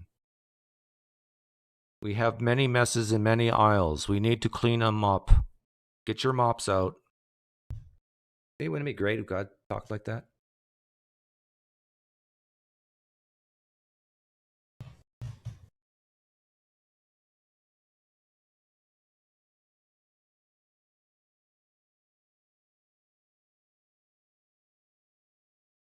Yeah, truncated. I hear what you're saying. Like, wouldn't it be cool? Like, even Christians cannot disagree with this. They're forced. They have to agree with me. There's Christians in here saying, no, I can't agree with that atheist. I can't agree with that atheist. But wouldn't it be cool if you told God, hey, God, here's a little secret, which you already know because you're omniscient. But can you tell my friend Jimbob that I think his car sucks? Tell him within the next 6 hours, and then tomorrow I'm going to talk to him. And then the next day you see Jimbob. Hey, Jimbob, did God tell anything yesterday? No. Well, maybe. Well, what did he say? I know he said I should be more patient with PineCreek. No, I told him to tell you that your car sucks. See, wouldn't that be cool if that actually happened? Too bad it doesn't, right? Too bad God is not as real as your spouse. You can tell your spouse a secret, and your spouse could tell someone else, either on purpose or by accident, and you find out about it. Speak of the devil. Oh, no. You can't come in here with a little baby. I'll do this then. Wait. No, that's okay. That's okay. Oh, I just had to jump off. So my car has some issues. I had to go out. Your car has issues? What? Yeah. I was. My wife was like, "Hey, your car." Are you being serious right now? What? Did you hear what I just said? No, I had to actually jump off. I'm just playing with you, Doug. Come on. You almost made me a theist. I wouldn't do that to you. Oh, you should have kept going with it. I would have been a Christian within 5 minutes. That's wrong. The instinct thing. I don't know if you've debated vegans. You're not a vegan. No, right? no, I'm the opposite. Okay. Yeah, the thing. I don't know how would we possibly know the difference between instinct and like thought. I had this one vegan tell me that cows have true and false thoughts. You know, like. I asked for an example of a false belief a cow would have, and he didn't really have an example. But I was trying to make the distinction that, like, there are some animals we could argue, at least from what we know, that they just don't think. They're just they're like just eating or something like that. Yeah. You know, are they thinking about eating? Or do they have images? That's a tough question. I don't know, but it's good that you have your child there, because my guess is your child breastfeeds, right? Yeah. Okay, now here's the question. Do you believe your child actually thinks and has to learn and figure out how to breastfeed, or is it instinctive? It's instinctive. Yeah. And then they kind of learn how to get the breast. I would say that would be, it becomes less instinctive and more like so one could say that your baby infant there is more like a cow, but because it's a human, with different DNA, different programming, it grows up to be able to go to the level 2 type reasoning. Yeah, the thing is, the instinct thing we were talking about, like, how do we know our instincts aren't telling us to guide us away from our instincts, right? Can instincts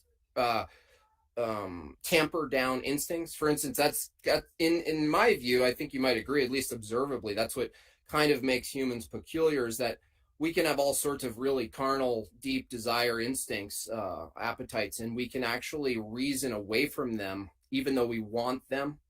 Whereas I don't think I've observed that with an animal, even the smartest animals, where they're having a thought about, like, I'm going to do that, or I want to. And even if you remove morality from it, just reasoning, like a deeper, pragmatic, longer view of reasoning, like if I do this in the short term, it'll feel really good.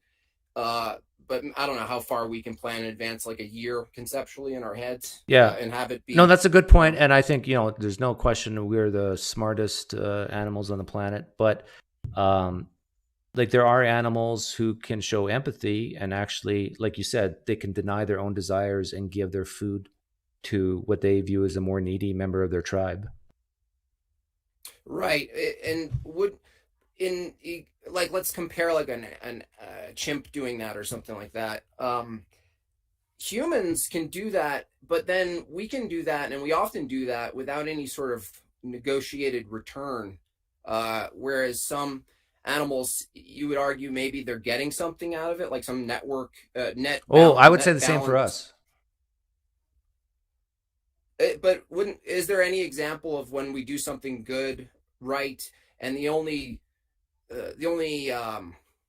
reward might be just mentally at best? Yeah, but but there's nothing actual outside externally helpful. Yeah, well, that's true, but mentally at best is still a return. And then, is there any example of us doing something that we believe is right or good that we don't even get the mental satisfaction of doing it? Something that is right, but we don't get the I think, yeah, well, I do think even with theists who want to do something, they know it's the right thing, and they even get hurt from it. Let's say even martyrdom. They still are expecting something good in an afterlife. Right. Yeah, I guess. I mean, even if they can't fully conceptualize what that means. So I think for theists the closest example that you're talking about is I think the theists who I'm going to do the right thing, even though it might even cost me my life, bring upon pain and suffering. I'm going to do it anyhow because I'm expecting this reward later. Or just to make God smile. So, from your views, you're an avid pragmatist. Would you say that you could be pragmatic and totally wrong, and it's still rational, even though your assumptions are wrong? But the reasoning, the pragmatic reasoning, is what makes it totally acceptable, even if all of your bases are wrong or your assumptions are wrong. Oh yeah. So I mean, that means that your passion for even debunking or getting into the knowledge claims of Christianity or any other view, I may have missed if you admitted this or something, but do you just state that, like, well, it's just kind of fun, but ultimately, if it's pragmatic, go for it? Right? Just like, if it's pragmatic, just go for it? If I were convinced that by me having my channel, it would lead to people killing people I love or making society 99% worse, I would stop. Right. Is that what you're getting at? Yeah, like you don't really take a consequentialist view completely, right? I mean, like, let's say it was reversed. Let's say if you kept your channel going, let's say we got the stats in and we appealed to almighty YouTube, and they were like, Doug, really interesting stats. It looks like the increase of people who visit your channel and become theists, it's just astounding. And you're like, what? Like, you wouldn't change anything, right? If your work resulted in more theism, you wouldn't really change any of your stances, right? What's interesting is I get a lot of positive feedback from my channel from both atheists and theists, who some say, "Oh, thank you. I left religion partly because of you. Thank you, thank you, thank you." And then I get theists who say, "You've made me stronger in my beliefs. Thank you, thank you, thank you." So either way, I'm like, people are happy. Yeah. And then of course there's a lot of people upset. Well, yeah, I mean, the upset people want you to go into more philosophy and stuff you're not interested in, and I've let go of that attachment or demand that you do. Oh, you did? And I'm able to appreciate where you're coming from, and you are you're a stone sharpener, you're a knife sharpener, but you can dull someone's knife too.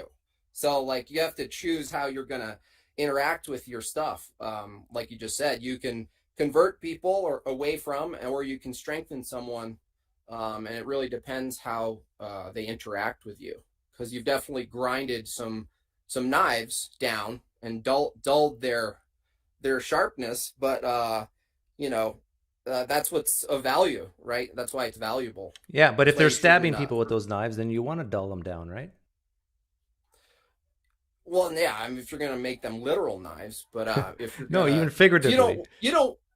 Wait, okay, so you want to dull the let's say Christianity, you want to dull their knife so they don't cut through the spiritual marrow of another person who No, I'm might talking about accept very it. practical things. Like, let's say, let's say a Okay. Christian or a Muslim says, "Oh, I should die," or other people should die for simply being apostates. I want to dull that knife.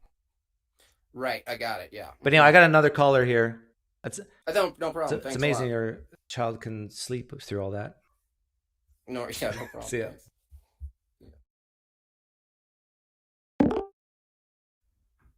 Hey, Scott.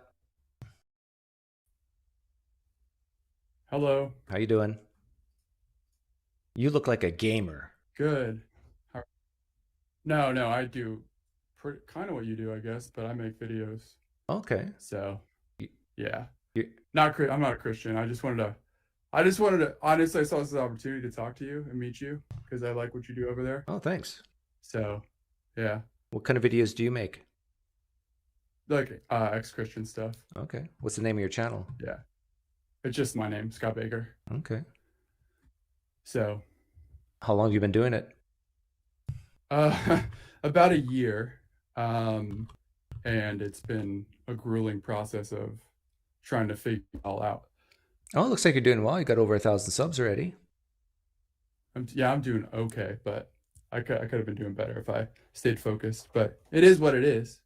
But yeah, kind of been doing a lot of streaming lately, so thought I saw you had an open meeting. What do you find tougher to do, the streaming or the pre-recorded videos? Oh, the streaming. Oh, really? Yeah, I have a background in like advertising, so filming and writing and doing that stuff's not that hard. I mean, it was hard at first, but it's gotten way easier. But streaming is hard because I can't think on my feet as fast. Okay. See, for me, it's the opposite. Like I remember when I started making my first pre-recorded videos, and just the very simplest sentence I couldn't get out.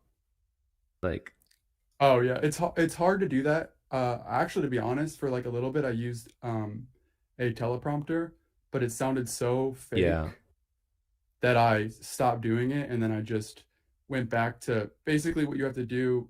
A good strategy is to write chunks down, and then look at those, and then read it out, and then stop. And then you can just edit it with B-roll. yeah. Like I have a huge appreciation for people who can read off a teleprompter and make it sound like they're just talking off the top of their head. That's amazing to me. Yeah, I did it a few times and I was not happy with how I did it, so I quit doing it because it didn't sound natural. Yeah. And I like the natural sound of it, so Okay. that was kind of what I did. And now I've been doing streaming, trying to get Christians and stuff into my chat and Discord to have conversations. And it's been quite interesting. Do you use the Socratic method, or are you more like Well, I'm not really debating. I haven't really done a lot of it, but I've been trying to get practice. So I'll have somebody come in and I'll say, it's usually Otangelo. Has he come in your stream before? Oh, yeah, yeah. I mean he hijacks my stream sometimes. I let him on one time just because I wanted to see how it was gonna go. And then I lost connection because for some reason. But yeah. For some reason, wink, wink. Yeah, exactly. Sorry, my stream died, Otangelo. I like Atangelo. He and I can get along because I feel like I know how to communicate with him. Mm-hmm. And I think the trick with him is you just grant him whatever he wants. Yeah, that's exactly it. And like the thing is that I think he can be nice, but then if you don't give him what he wants, he's gonna get on you. Like the other day, he was going on the Shroud of Turin with me, and I know nothing about the Shroud of Turin, so I'm like, I have to look this up, Otangelo. I need to understand, how does this prove the resurrection? And I had to look into it, and still not enough. It's, Yeah. So that's kind of where we went down on that road. Well, all the best of luck with your new channel. I'll For sure. try to keep an eye on it, and actually, let me subscribe to you here. And so, For sure. so And if Tangela comes in one day, we can double tag him, team tag him. Yeah. I don't know what your schedule is, but if I see you on, I'll see what I can do. Okay. Take care. For sure. Bye. Bye. Oh, we got a guy from Tuscaloosa. This will be fun. People. Oh no, he's not from Tuscaloosa. No, don't insult me. Yeah. Tuscaloosa. Ugh. I gotta be careful because Tuscaloosa has racial implications, right? Historically. I mean, it's in Alabama, so probably. Like, but wasn't Tuscaloosa? Just preface it by Didn't that like? Wasn't that the first time? Was it in Tuscaloosa the first black person in a public school? Or in front of the bus, or some major thing happened in Tuscaloosa, right? In history? I don't think it was Tuscaloosa. You could be right. Is there any historians, American historians in the live stream chat? Like, Tuscaloosa is famous for something. Let's see. I'm gonna look up Tuscaloosa civil rights and see what happens. If I can spell Tuscaloosa. I see you waiting, Orchid. Hang on. Yeah, Orchid, wait your turn. No, I just wanted to say that I have a lot of younger friends who, lean left. Oh, I'm sorry. And, it's okay. I agree with them on a lot of things, but so obviously after yesterday's Supreme Court decision, which we knew about by the way for the last 3 months, but they were, losing their minds, going ballistic, and which is understandable. That sounds like left-wing children. But I asked so I asked a couple questions I posted on my Instagram story, and I asked, for pro-life and pro-choice people, is there ever a situation in which abortion should be legal if you're a pro-lifer, or illegal if you're a pro-choicer? And that got some good. That's a great question. Discussion. And then I asked, when do you think life starts in the womb? And I got a couple good responses on that. And then I asked your burning lab zygote / baby question. And I had I also have some pretty strong pro-life friends who gave me some interesting answers on that. Yeah, and the thing is, most people do lie in the middle somewhere. Like almost, only the hardcore fundamentalist type religious people say it's always wrong, and only the hardcore lefties. Only the crazy lefties say like, seriously, like 8 months, you think it's okay, like, which, to be fair, it is rare. Yeah, like, it is rare, but still, like, hypothetically, you can imagine that. And there's very few people who say that's okay. Yeah, but like, and I think this, and the part that upsets me in this whole debate is like, if you believe that life begins at conception, like, you are not a bad person for believing abortion should be wrong, in my opinion. Like, if you believe life begins at conception, like, it's completely rational to say that, we're murdering people in the United States. But the thing is, people is the key word, right? Like, the personality, when does a person start? So you or murdering humans, right? If you believe that thing is alive, then and it's and like so then I think the debate has to be not where I see the debate going is like, and this happens all the times in politics, but the pro-lifers are idiots, they they hate women, they just want to control people, and like that might most of them are women who are trying to overthrow Roe versus Wade. Like, they can't really. I don't know the stats on that, sorry, I should say the most people who support no abortions at all, half of them are women. Interesting. Yeah, at least close to half. But like, I feel like that's where we should have a discussion, is like, when does life begin? And I think that, like, and I think there's good arguments for creating health exceptions, obviously. I think that's different. And as a man, like, I cannot understand like what woman go through pregnancy. But like, did you ask your friends the question about the pro-life friends? Question about what is worse, killing an embryo that's 6 days old or killing you? I didn't ask that. I should have. That would have been a great follow-up. Or ask it and then phrase it as, what is more wrong, to kill you or to kill that 6th day? And part of that was answered by the burning lab question. And then I followed up. I said, because one of my buddies said, well, I don't know I don't know how likely it is for those 10 zygotes to survive. So he said, I can't really answer. I said, okay, what if it's a 10% chance that they all survive? So it's like 1 in 1, right? 1 baby, 10 zygotes, each with the 10% chance for y'all in Tuscaloosa. And he had a hard time answering that question. And it's tough. And it's hard for them because their intuitions tell them that they do value you more than a 6-day-old embryo. Yeah.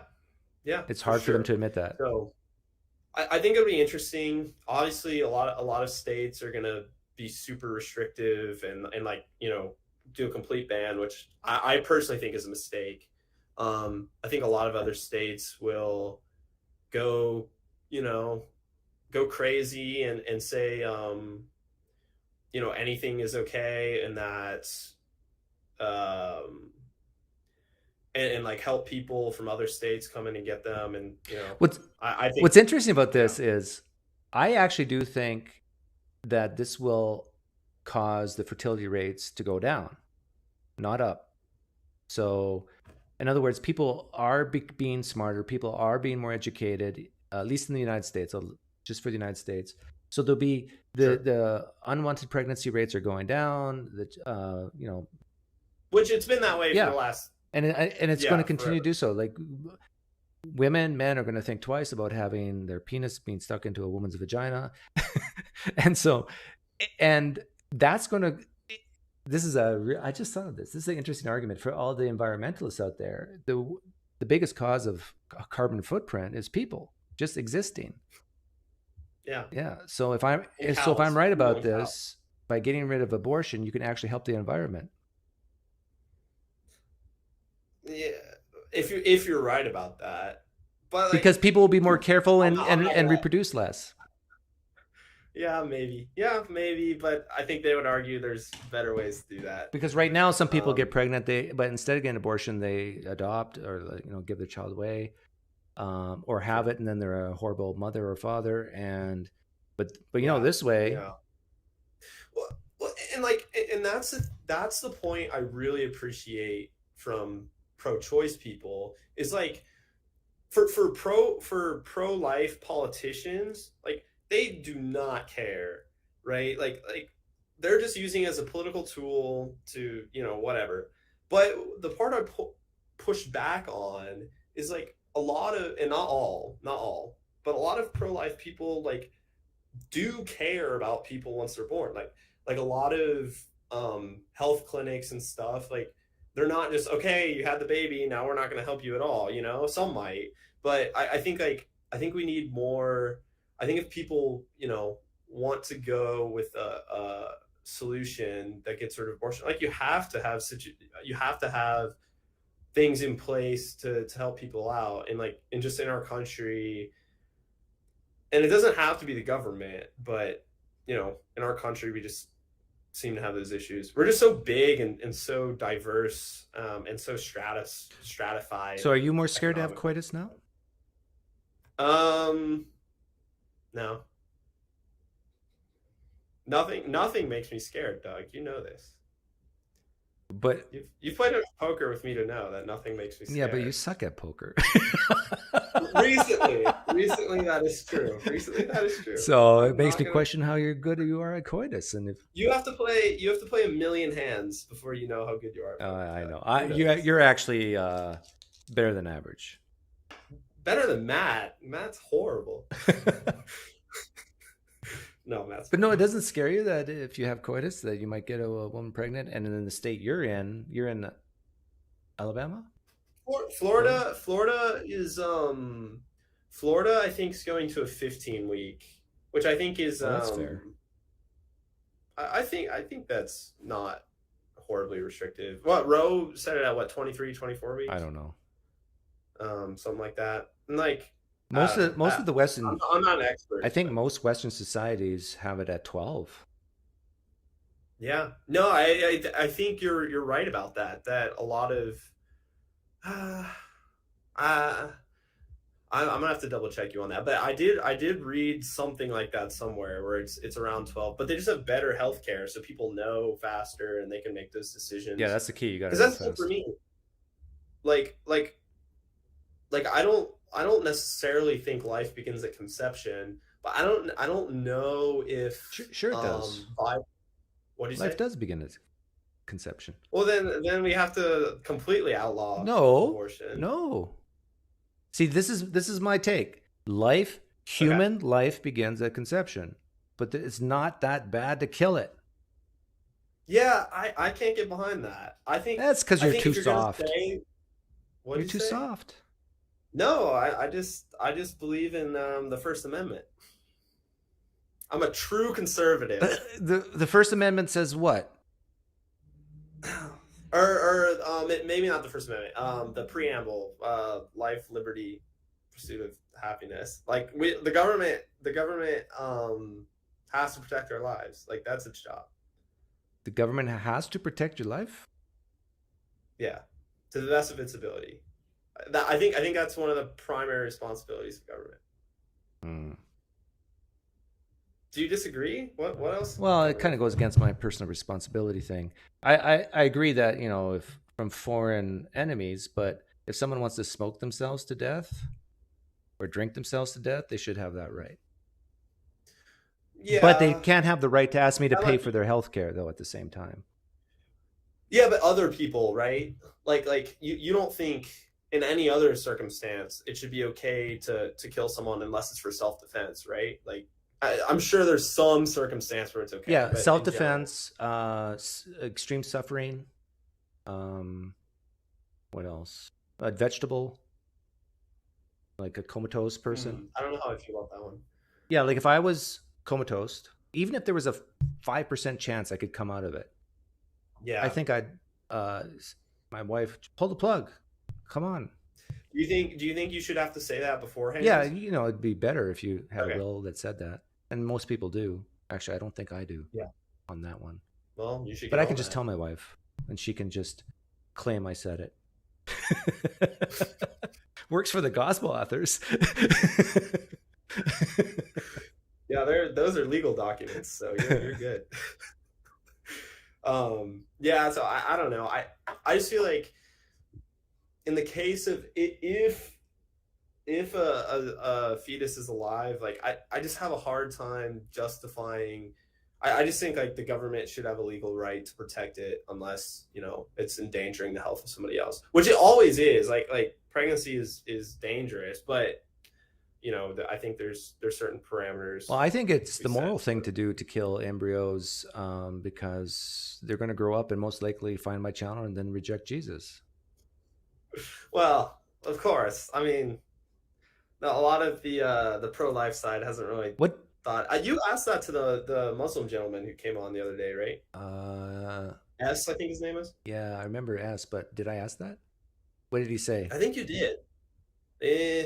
I think he did a lot of stammering and then said, "Oh, in the Muslim countries, abortion is actually okay in some cases." Have you asked your Christian friends that question? Like, isn't that ultimately furthering the kingdom? No, I need to go there. Oh, yeah. I haven't gone there, but I think this is why Christians shy away from bringing God into the abortion argument, because smart people like us can just say, "Well, if it's all about God, smart people like you, it's all about God and furthering the kingdom."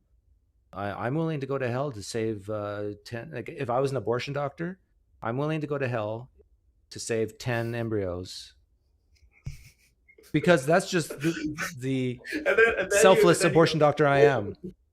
Abortion doctors are doing the Lord's work. Yeah, exactly. And when I mean save those embryos, I mean their eternal security is secure. Yeah. That's why transaction heaven hell economy is who have you heard it called that before? The heaven and hell economy? No. I read someone somewhere, or maybe listened to a podcast who called it that. I thought that was fascinating. What does it mean? Like just the levels, the number of people going?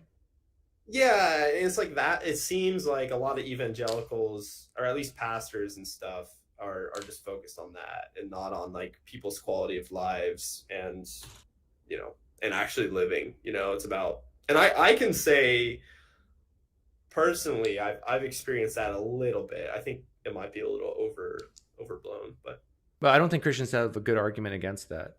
That it's, especially, you can defend it scripturally. Wide is the road to destruction, narrow is the gate to life. It implies that most people will reject Jesus. The gospel is foolishness to those who are perishing.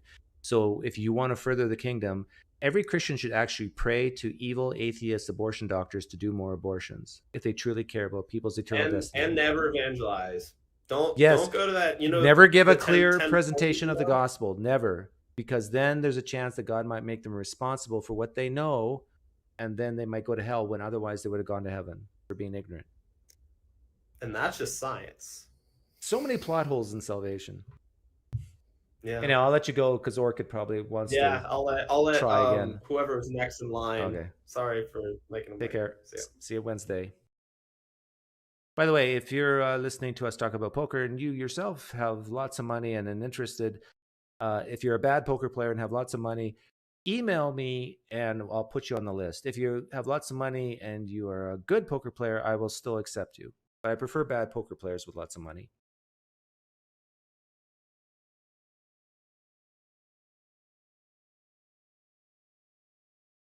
I know. Is there any Christians here? How would you answer what I just said? That you're furthering the kingdom by allowing abortion of all ages. In fact, like even after birth. After birth? I'm back. You're back. But you know, you really, one of these days, you really need to show your face. No, I'm ugly. You're ugly? No, I'm too pretty for you. Too pretty? Which is it? No, like... both. See, you know me. You get to see my facial expressions. You know when I'm laughing and joking. Oh, you're a handsome guy. I know. But I can't get any social cues of... I'm like that other guy, like bow and arrow, autistic and with Asperger's. I can't get any social cues from you if you don't show your face. Yeah, one of these days. Because I would hate to bore you. Like, and I could see in your face when you're bored. I really want to please you, Orchid. Sure you do. Yeah, I should be watching arm wrestling. Oh, yeah. Devin versus Levant. That scares me because, like, you can actually have your arm broken. Yeah. Yeah. They can snap my arm. Like. Oh, yeah. Yeah, I wanted to ask you, what was your point about intuition and instinct? When you mentioned I had no point. I didn't catch your. Why did you mention that? Oh no, Jim. I think JimBob brought it up. Maybe I brought it up first. I don't remember. But it's just that intuitions, for humans at least, tends to be thought of as level 1 type reasoning, which is not really reasoning. Well, it's reasoning, but very, very fast. So the difference really is time. So, without thinking, really, like a baby, when it sucks the teat of its mother, it doesn't decide to do that. It doesn't like think, okay, I need to go here. Now I need to take a deep breath in. Or purse my lips. It just happens. So in that way, we're just like animals for sure. That's an extreme example. But then on other things, like what Jimbo was saying, that we can think about the idea that we have instincts and or not, which makes us special. And I agreed. It does make us special, but I also said that maybe some animals can do that too. Yeah. Are you familiar with Gopnik's work? He's a professor of psychology at Berkeley. Gothic? Gopnik. Gopnik. Sounds familiar. Does he have YouTube videos? No. he has some Because studies I don't on read books. I children. just watch, but I do watch a lot of professionals, authors talk. Yeah, so his findings were that by elementary school age, uh, children start to invoke like an ultimate god-like designer to explain the complexity around them. So it seems like an intuition, right, from the very Yeah, I wouldn't push beginning. back on that as an atheist. Mm-hmm. Yeah, and I wanted to actually mention something about animals. Are you familiar with the secondary theory of mind or iterative theory of mind? No, but does it mean what it says? So, yeah, yeah. It's That we like think if about our thoughts and our regular. thoughts and like. Yeah, what for example, what Alice believes about my mind allows me to keep track of what Alice believes about what Bob believes about someone else, and someone else, and actually there's no reason for the process to stop. So I can keep track of what Alice believes about what Bob believes about what Charles believes about what, right, and you can go on, and this actually allows humans to enjoy things like situation comedies and dramas, right? Unless you're from liberal Where Kansas, they can only think about what their spouse believes, and that's about it. yeah, but animals can't, right, enjoy things like that because when I watch a drama, I can see where different characters are aware of different pieces of information, and this is the secondary theory of mind that can be found in non-human animals. And in theory, the difference between us and animals could be infinite, actually, right? It's not that it's a small comparison. It's like a big comparison when we talk about. It sounds like you want to make us It sounds like you want to make us seem very, very, very special. Well, we are special. That's why we can build rockets and go to other planets and yeah, true, reflect. True. Right. But Talk about these things like. But we're just, as Carl Sagan said, we're still just a speck in our universe. So you think we are like ants in an anthill? Yeah. And when Yellowstone blows up, we'll all be gone. That's such a nice world. Hey, reality sucks. This is why we believe in gods. That's your new slogan? Yeah, well, it's true. This is why people fantasize. Because reality is never as good as fantasy. And this is why religions developed, to help people cope with that. How have you been coping? Coping with what? Coping with the idea that reality sucks.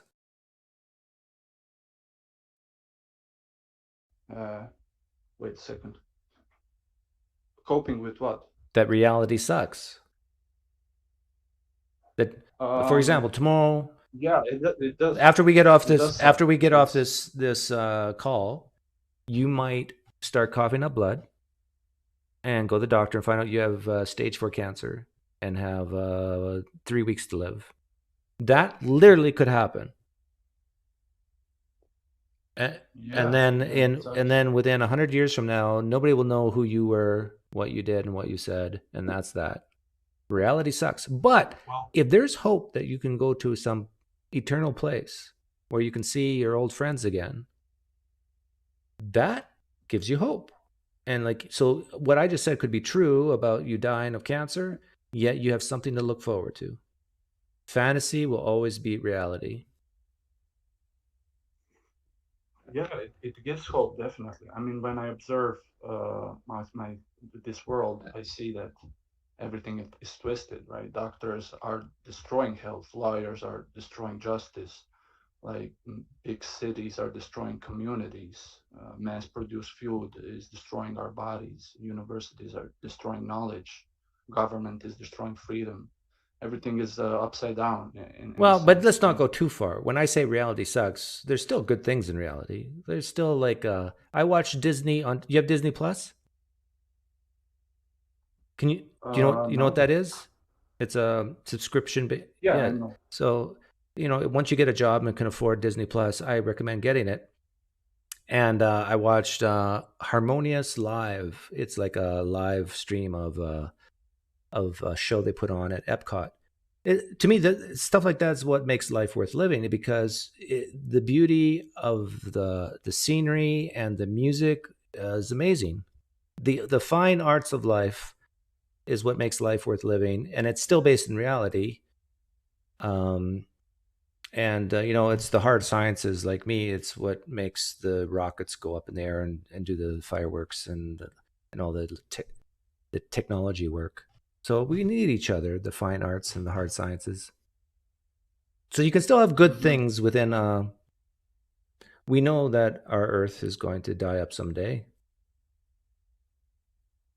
Yeah, sure. That's one thing that is certain, that we will all die, and that everything will. Well, actually, if you're a Christian, right? Yeah. Well, then that's not certain. Well, physical death. Right? Well, it depends. Do you think there's possibility I can be assumed into heaven? Well, happened to Enoch. Yeah, I'm not on his level though. Oh yeah, you're higher than his level. Because Enoch's never been on the PineCreek channel. You have. Yeah, I'm doing God's work when I'm here. Yeah, and if you're pre-trib, don't you believe that your physical body will rise up into the clouds? When Jesus returns, don't you believe your physical body? If Jesus, yeah, I don't have my eschatology all figured out, to be honest. Oh yeah, the most important part about Christianity, salvation and eschatology, you don't have figured out? I don't think eschatology is the most important. Salvation, yes. I do know how I'm saved. Salvation is the most important part, but you don't know how you're saved? No, I know how. Oh, you do know? Oh, I'm curious to know this. How do you know you're saved? Yeah. Well, the ordinary means of salvation, for example, would be that I believe in what Jesus did, and I believe in Him, right? And I have faith, and then after that I repent, or before that. Okay, but did you choose to believe that that Christianity is true?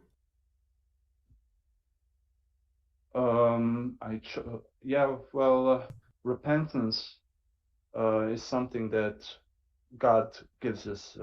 He gives us grace to actually repent. You see how fuzzy, how fast this is becoming fuzzy? I asked you, did you choose to believe? This is the issue of pre-motion, right? There is two views of pre-motion, a Panensian and Molinist view. There is, like, God could know who would choose him and then give them grace, right? That is the debate between double predestination and predestination. But I do believe that there is a cooperation. Why do you? Okay, let's say it's true. You're a true Christian. Let's say it's true that I'm not. And let's say you're going to die a true Christian. I'm going to die a non-Christian. Here's my question to you. Why do you think you're going to heaven and I'm not? What's the difference between you and me? Oh, it's not that non-Christians go to hell. I didn't say hell. I said heaven, not heaven. But yeah, I believe that non-Christians can also be saved, though. Can or will? Can or will? It is possible, because I don't. Do you believe that if I die as a non-Christian, I'll go to heaven? Yeah, you can. In your death, you can reach towards God, and God can save you. Oh, so you believe that salvation can occur after death, physical death? Yeah. Well, because it's fuzzy to talk about what death actually is, right? People died clinically and they saw God, and I mean, physically dead. I mean, right. Do you know anybody who's died personally? clinically, I know some people who Have you had any experience uncles, MD. aunts, grandfathers, grandmothers die? Of course. Okay, Yeah. so picture one of them. That's what I mean by death. And I'm asking you, do you believe if they're a non-Christian, after they die, that they can still be saved and make choices? Yes. Okay, now, do you have any doubts about Christianity right now? No. None whatsoever. And specifically the Catholic Church, I don't. I Okay. truly believe. Do you think That's the fullness of do you truth. think there are Christians with doubts? Of course. Okay, so picture a Christian with doubts. And if you're right that people can become saved after they die, then what's to stop a guy like me saying, well, just give it up? Like, forget about Christianity, wait till after you die, then you'll have better evidence that God is real and become a Christian then. No, because God knows your heart. If you would go ahead and live contrary to God purposefully, right, to do evil things and to live like you want, then you're putting yourself above God. And So what? It's very hard for such a person. You to said reach you can be towards saved God. after death.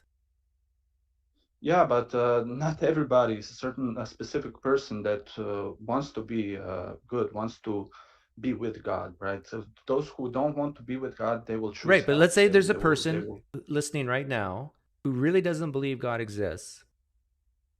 Or let's say they're doubting Christianity, and they keep doubting, and they end up just not believing.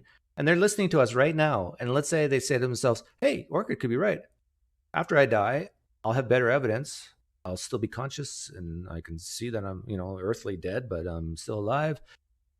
Better evidence that that God's real in some way. They say, "Oh, okay, you were right. I was lazy. wrong." That's lazy. That's actually lazy. I would rather say to him, if you have doubts, ask questions and research more. And no, but why should right, they? you will find Why more reasons should to they believe. go through all that effort when they can just wait until after they die? Well, they can just wait. Well, if that's their honest position, that they're all of their lives they're not sure, but they are reaching towards God. That's important to wrestle with these truths, right? To actually want to be a good. Why go through the being. trouble of wrestling and researching Jesus and deciding whether to be Catholic? Why even go through any of that if you can decide after you're dead? Well, I mentioned that in the text that that's what we are suited for, right? That's our telos. That's our natural end. And you said that, and I said we are rational because of that, right? We are. You're not answering my question. Yeah, we are rational to want to know the truth and to be in truth. So to wrestle with these things. But there are people who sincerely, honestly don't believe in God today. I'm one of them. Like, I sincerely don't.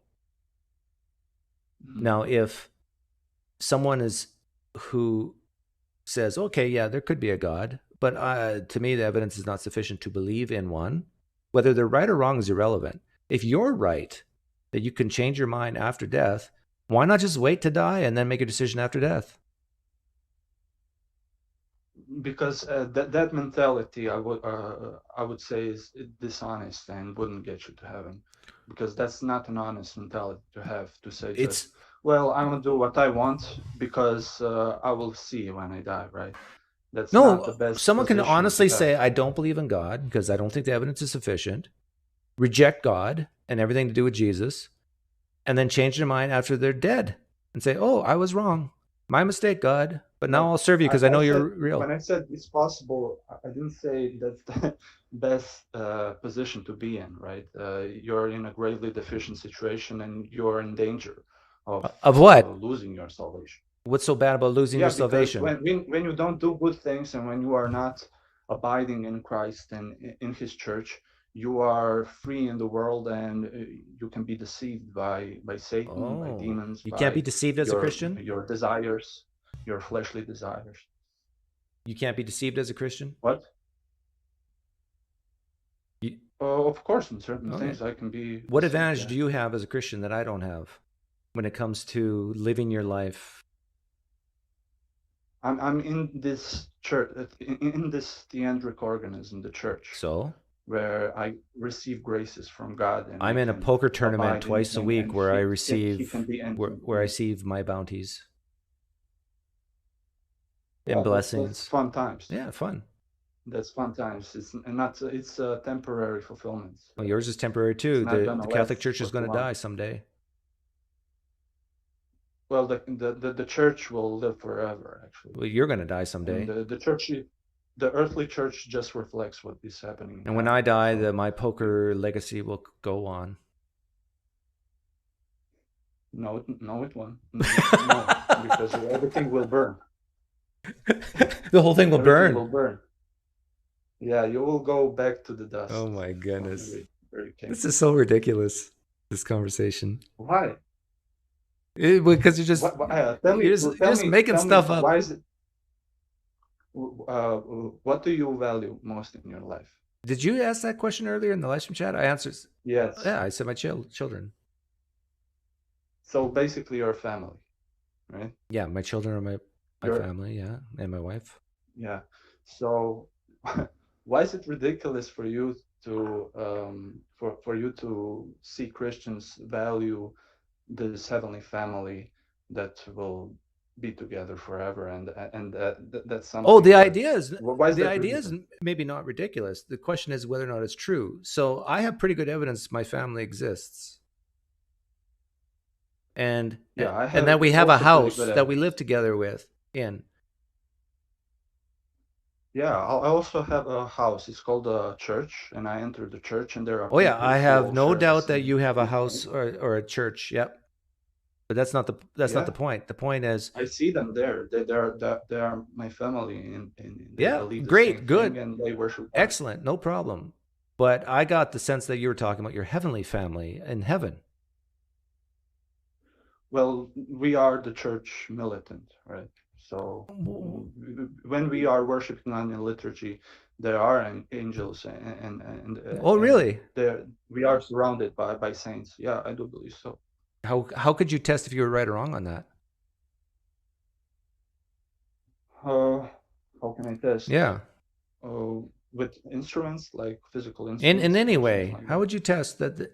So let's say you're a church and you just made the claim that there's angels and saints around you, right? Yeah, it's we are reflecting heaven, right? So we are. How do you know there's angels and saints around you? With saints, yeah. How do you know there's angels and saints around you? How do I know? That's what I believe. That's. Could your belief be wrong? That's what's. If your belief that angels and saints were around you, how would you figure that out? If you were mistaken.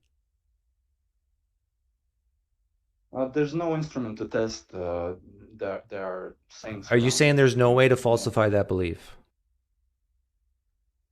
No, there's no. Okay, you know what? Yeah. I actually, you could be right that there's saints and angels around you, but I actually think the ghost of Elvis is in church with you every Sunday. I'm being dead serious. Elvis is there. So your position is if something can't be falsified, then it's wrong. Ask me how I know Elvis is there. How do you know? Because it's my belief. You can't test it with instruments. Yeah, but my belief has some backing from the Jewish context, temple worship, temple theology. Oh, you're saying you have some pieces of paper, do you? I have the inspired pieces of inspired words or meaning, right? Inspired meaning, because the essence of the scripture is the meaning.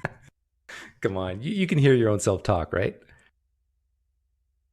I believe angels and saints are around me in church. How do you know that? Well, I got some backing. I got some pieces of paper that say so. No, I didn't say around me like someone is standing, like a ghost figure is standing next to me. I'm saying that there is this joint operation between heaven and earth, and that the temple and the church reflects the temple and heaven. And when we worship, actually, heaven also worships with us. And there's no way for you to test if this is real or not. how can I need to go to heaven, right, to see it. But, Oh, I yeah. know So this gets us back to, why don't you just wait till you're after you're dead, and then you can know for sure. Yeah. I will come back to PineCreek show when I die, if you will be alive. Do you ever watch back our interactions on YouTube? No. You should. I don't. I read sometimes the comments and no, you shouldn't read the comments because they're probably mostly bad on you. But watch back some of our interactions and just hear yourself talk. Why? You might be in for a surprise. I don't know. I don't think so. Because you're going to hear yourself from an outsider's perspective in a way, because you're hearing yourself. Yeah, I will probably hate my voice. Well, I propose you're going to do more than just hate your voice. You're going to hate the content of what you're saying. Because I'm asking you very simple questions. And that's what I believe, bro. Yeah. That's just what and beliefs are a dime a dozen. I mean, it's, who cares what you believe? If you have an untestable belief, an unfalsifiable belief, in my opinion, it's not worth having. Especially on stuff like this. Like if it's about your flavor of ice cream or whatever, who cares? But if you have a belief that there's angels and saints around you in some way, and there's no way for anybody to know whether that's true or not, no way to test it, and then I can just say, Elvis is there with you too. How would you falsify that your wife loves you? How would I falsify if she cheated on me? So you would say she doesn't love you because of that would be one way. Yep. Here's another way. If she killed my kids, our kids. A loving mother, loving wife wouldn't do that. And I mean, not because, don't think of any really moral dilemma type thing. Just, one day up and shoots my kids, our kids. I would call them my kids at that point if she shoots them. Well, in theory, then you can actually falsify my beliefs. Okay, well. Yeah, now we're getting somewhere. How?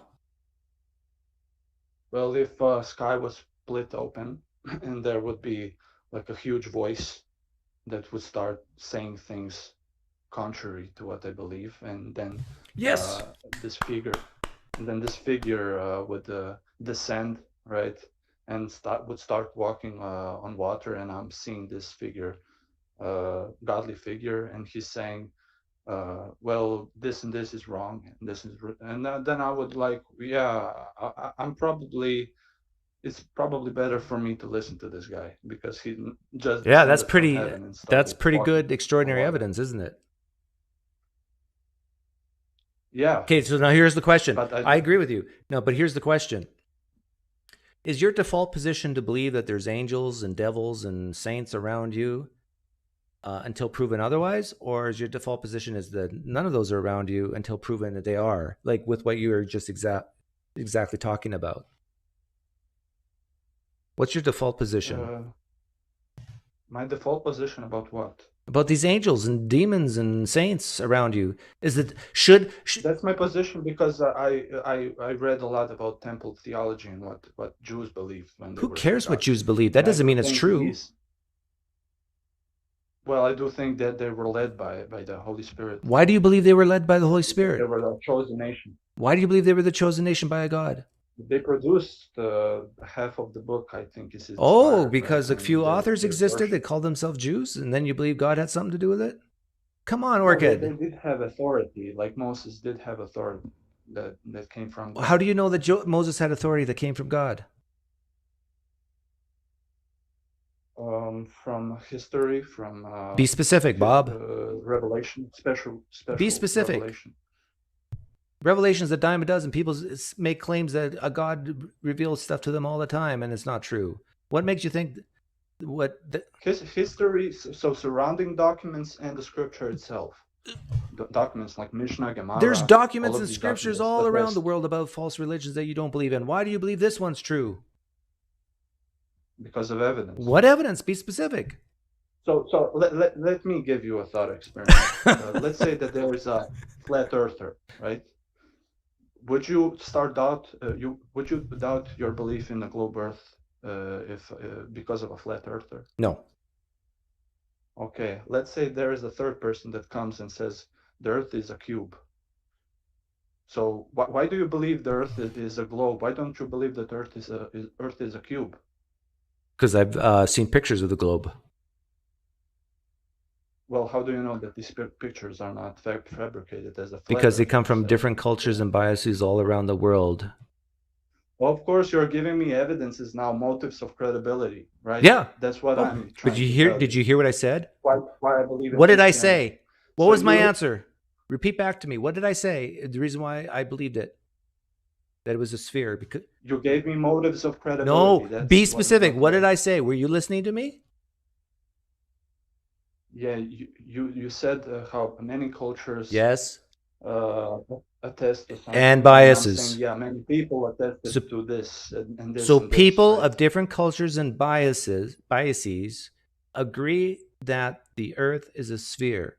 Do people of different cultures and biases agree that Yes. that Moses received revelation? Jesus is God, No, that yes. Moses received revelation from God. Of course.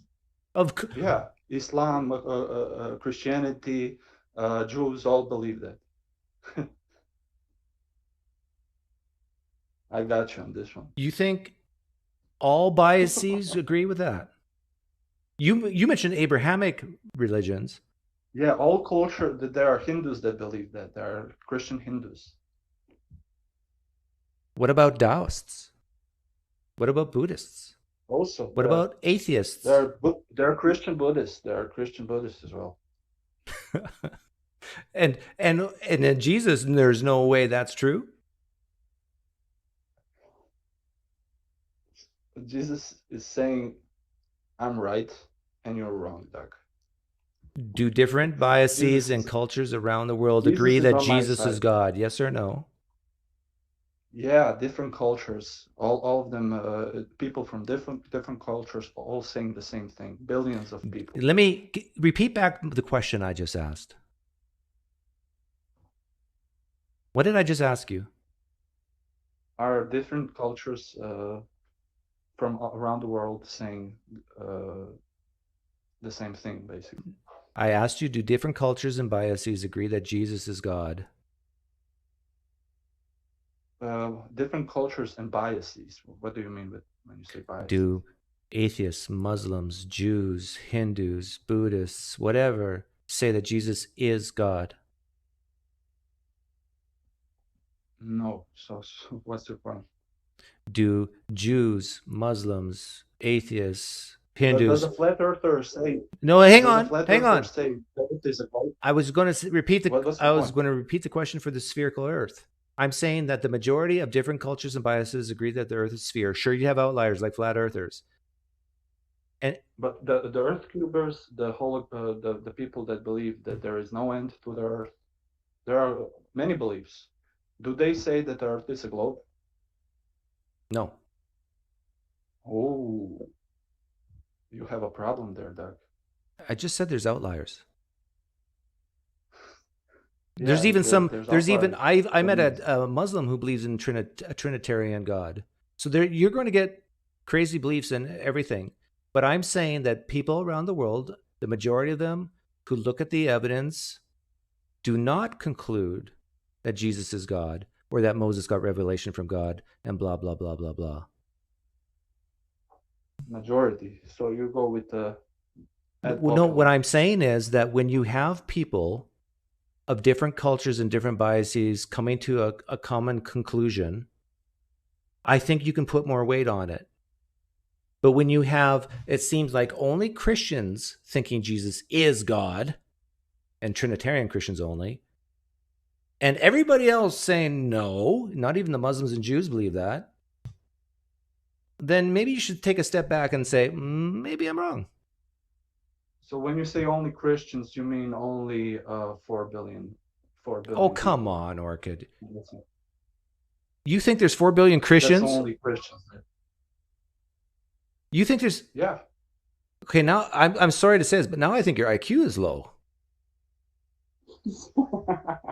You think there's 4 billion Christians in the world? Did I hear you right? There are 3 billion Christians, yeah. Keep going down. Do you know what the internet is? So if Have you listen to me, ever if used there- Google? Okay, if there were 6 billion flat earthers, would you be a flat earther? If these flat earthers were from different biases, scientists from different cultures and countries, yeah, I would do a double take. I would go, what am I missing? Great. So it's the evidence that would persuade. Yeah. Persuade. And it seems like the evidence doesn't persuade. That's what happened to me. Oh, Evidence come persuaded on. me to become a Catholic. Come on, Orchid. Don't Yeah. be obtuse. You don't believe because of the What? evidence. You believe because of that what you saw in that bar that night. Let's be honest. Yeah, that was a strange thing, though. Right? To see such a. You're a group. former druggie who saw a demon that you thought was a demon in a bar. That's why you believe. Yeah, you want to simplify everything, but it was The not truth that. hurts, Orchid. I experienced a lot of supernatural things in my life. You didn't. I'm going to make the claim you haven't experienced one. Unless you want to that's call not the reason, unless you want to though. call the psychology of your psychosis as supernatural. So you think it's a psychosis to believe there are? You're a former drug non-corporeal addict, yes or no? things? How would you define? Did you take lots of drugs in your past, yes or no? Yeah, I did take. Yeah. Probably did some damage But, to your I brain, was right? No, I was never like someone who would be next to a street drugged out on heroin or something like that. Yeah. I was always productive. But when you come on here and you say you believe Jesus Christ is God because of the evidence you're really talking about is when you were a DJ or something and you saw like some red beady eyes in the crowd and you thought there was a demon. That's the evidence you're really talking about, right? Oh, it's not just that. I told you also about the time when we did that ritual with the mushrooms. Oh, you're not making yourself sound better, Orchid. Yeah, but part of my evidence is when I was on mushrooms. I saw people mingling together in an orgy, right? And then out of Orchid, take my advice and leave now because you're making the Christians cringe. No, listen for a minute. This is good evidence, because then I saw a purple being, right? A purple lady. And purple lady. I said to myself, I shouldn't watch her, right? Or I shouldn't look at her.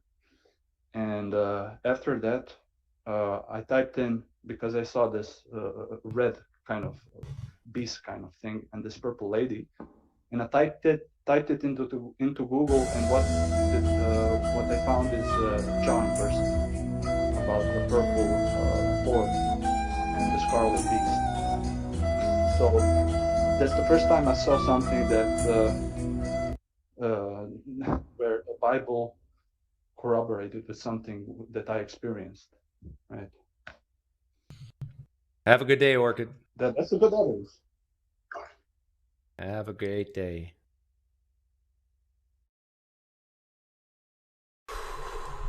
Why do I even bother?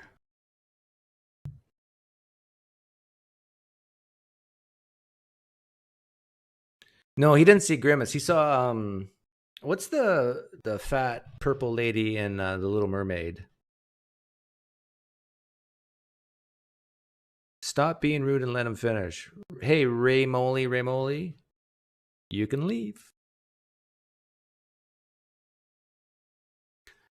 I've heard his stories before. Like, this is not, for those of you who might think I was being rude here, this is probably the fifth time I've talked to him.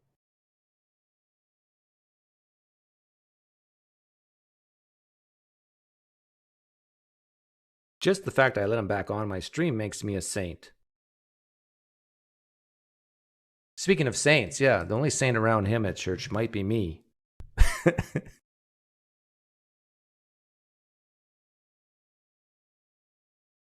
So do I think he's a troll or have a mental disorder? Well, those are not the only two options, Lamar. I don't think he's a troll. Ursula, thank you. Thank you, Cheesehead. No, Ursula, that's one ugly woman.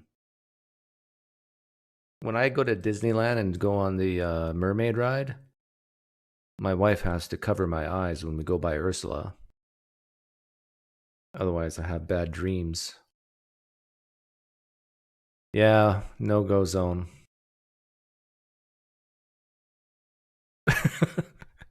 Oh yeah, Floyd, I gotta make that clip.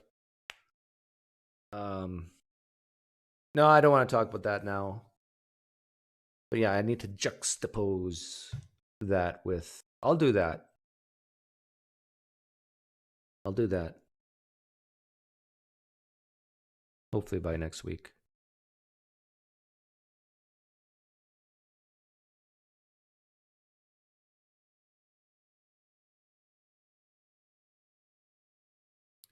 Yeah, purple ladies, orgies, demons, saints. The thing is, like here in the United States, what is it? A third of Americans believe in this stuff? That when they see a good-looking lady walk down the street, they think it's a demon, like grabbing their jaw and going, look at that.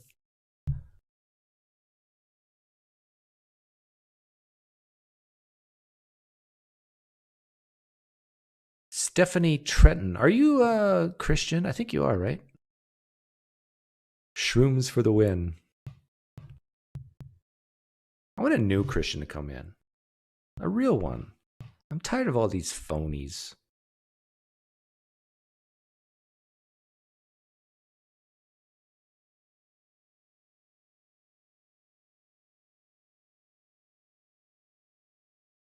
I would find it so refreshing if a Christian came in here and said, you know, Doug, I believe Jesus is God and rose from the dead and Christianity is true, blah, blah, blah.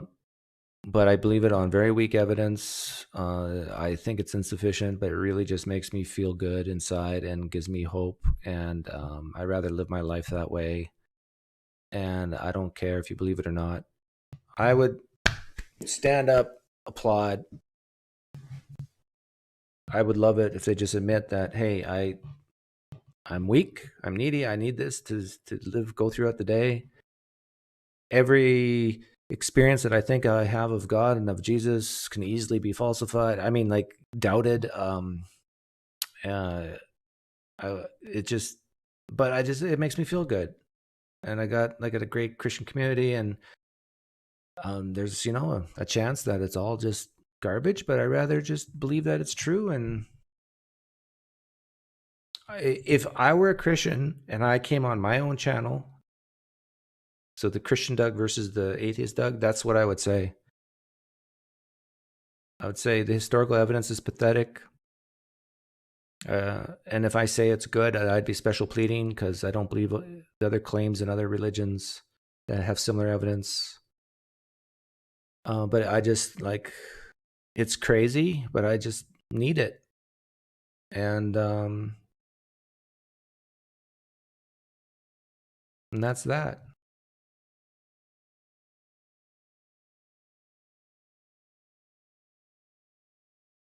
And then I would say, the Christian Doug would say, and any Christian out there who goes on YouTube or whatever and tries to say to you that this has really good evidence, or they're lying to you.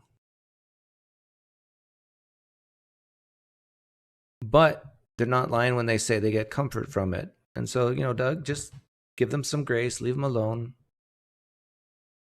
This is how a Christian should come in and talk to me. I would have a lot of respect for that. And I would say, science be with you.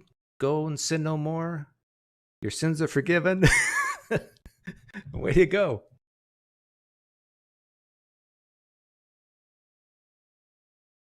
And then we can talk about specific issues, like if they're being a Christian says they are against gay marriage or abortion, whatever. Then we can have that conversation on specifics.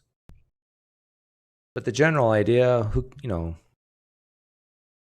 just admit you can't falsify, admit you can easily doubt it. Yeah, I want Christian version of me to come on here. Someone smart, good looking, BMI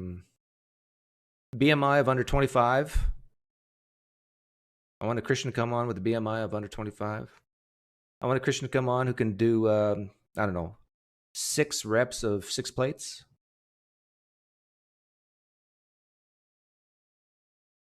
You know, someone strong in the Lord. Can be female.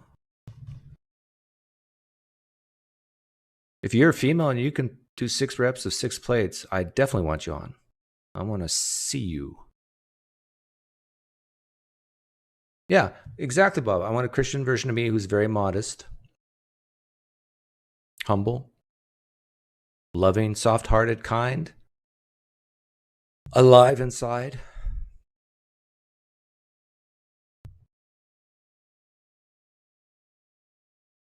But I have a feeling I'm describing a unicorn that don't exist.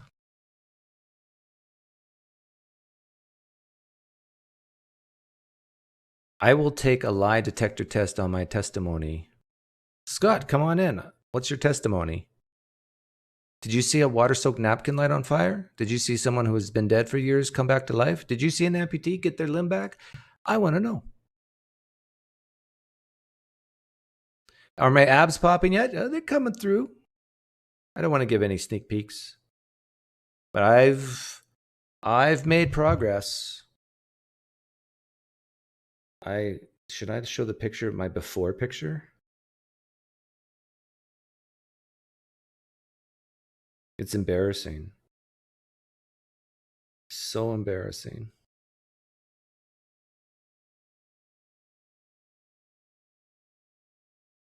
Oh.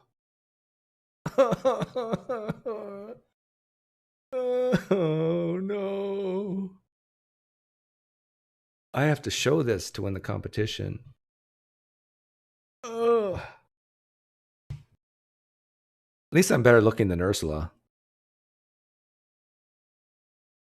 Should I show it? This is me at 203. Oh, I don't want to show it. Be brave, Doug.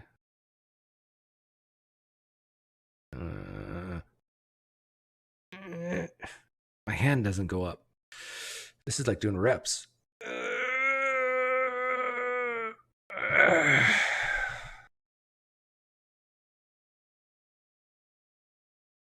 203. Gut out.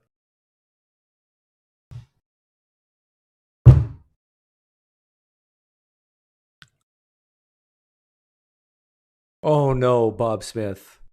Don't make me block you for life. I'm 5'10", Deepak. I am extremely tall in China.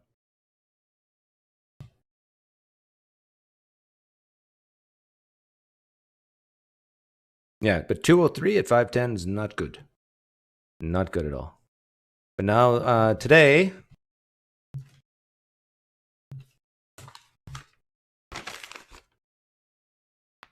Oh no, it was yesterday.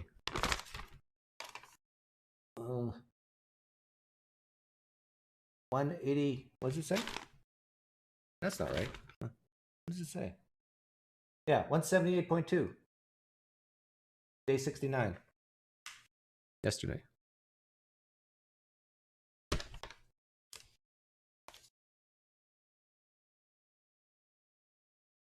And some people are asking, Doug, how did you do it? How did you lose all that weight? I just prayed and fasted. I said, Lord, melt that fat off in Jesus' name. You demon of fatness, get out. I command you fat cells to shrink in the name of Jesus. Hunger be gone in Jesus' name. You carbs, you go to hell. Fill me with your holy protein.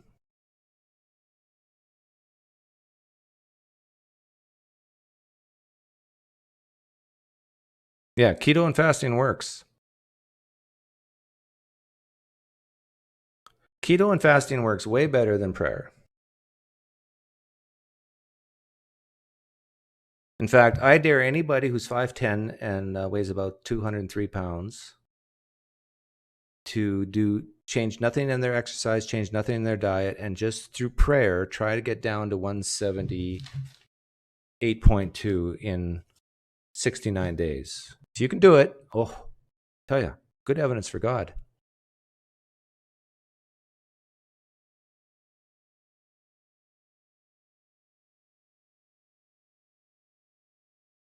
Serious question. How do you manage a following? How do I manage a following that through generalization reduce your own wife to an intellectually dishonest brainlet based on her theology? No. Did you hear what I just said? My wife is actually pretty close to the Christian version of me. What I was asking to come on my show. I basically was asking my wife to come on my show because I think she would give a similar answer.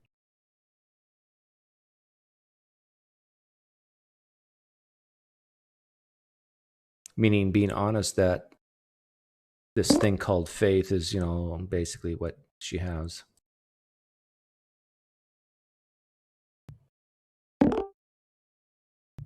Norm MacDonald, is that you back from the dead? Can you hear me? Yeah. All right. I'll be brief. I have two things to ask you about. First thing was about Kenny from a couple days ago. That was a rough ride there.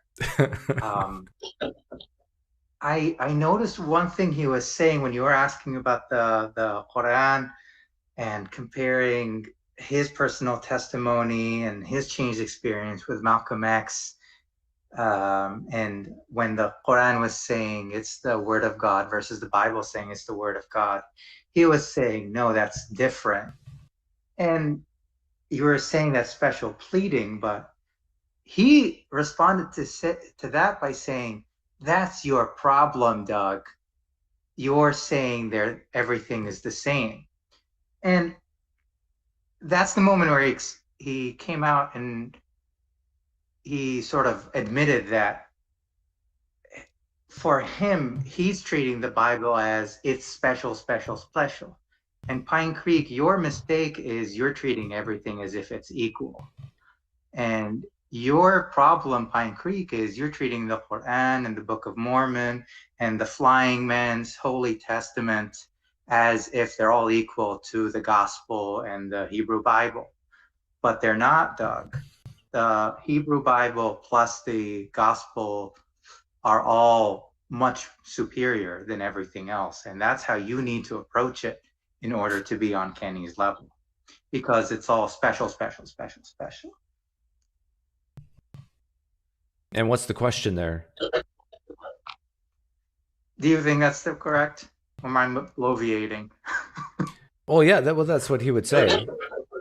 And I'm getting, Can you turn me down on your... Sure, you're getting feedback. Yeah. Is that better? Yeah. But the thing is, it's the Orthodox Jews would look at the New Testament and spit on it. And even some Christians, they will look at parts of the New Testament and spit on it. So this whole thing is, that this is somehow bigger, better than everything else. When you look at all the different sects of Christianity, Unitarians versus Trinitarians versus Calvinists, non-Calvinists, I mean, they all will spit on at least different interpretations of it. And this happens in the Quran, it happens in Islam, it happens in other religions. Not special. Yep. My second question for you, I guess, is more of a request. Or I was wondering if you were interested in looking at this. So, you know how you look at the religion as neediness, and it's like a set of tools that people need for living life and figuring out how to guide them through life, and people need this to basically help them move through the world and deal with feeling better, responding to disasters, personal problems, when they're desperate or stuff like that. There's actually research on this that's peer-reviewed by someone who is religious. His name is Christian Smith. He's a sociologist, and he's actually interviewed Sean McDowell, and he's been publishing on this since the 90s all the way up to last year. I think his most recent interview was like 3 months ago. You might want to watch a couple of his interviews. He's been interviewing Christian parents and how they... What's his name? Christian Smith. Oh, that's easy to remember. Sean McDowell. One of his interviews was with Sean McDowell, and he basically does these studies with like p-values and hazard ratios and all sorts of like actual sociological, as much as you can get scientific in sociology anyways. It's actually very interesting because he tells you what are actual Christian parents interested in, and real Christian parents, real religious parents are not interested in teaching their kids about the nuances of theology and the difference between salvific, difference between Catholics and whatnot. They're interested in teaching their kids how to survive and how to be good people. And that's actually something that he discovered through his research. So I don't know, that could be a topic you might be interested in, because I noticed you were interested in branching out to new topics that might be something you're interested in. I don't know. Okay, sure. I'll take a look. All right. Take care. See ya. See ya. Yeah, Daniel, you can come in.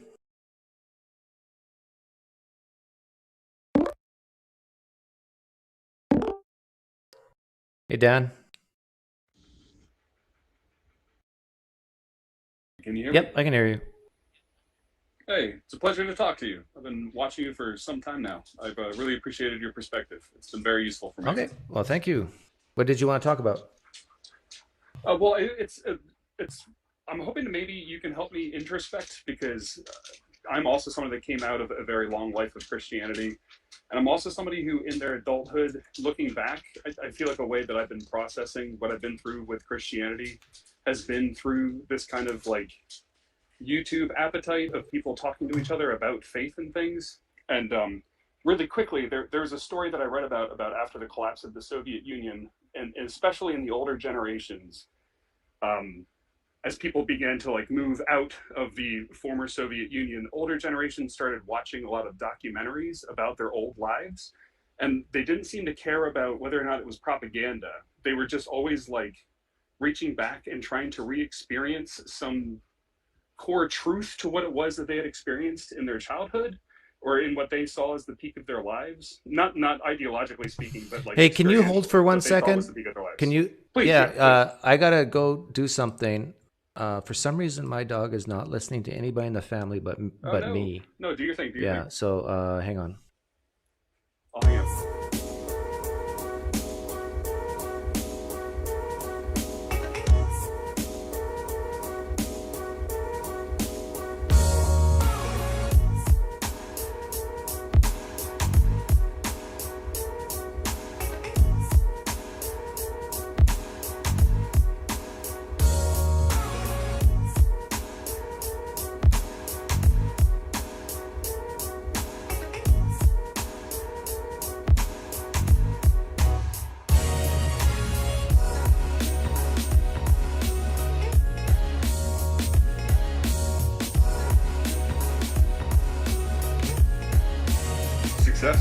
Is the dog tamed?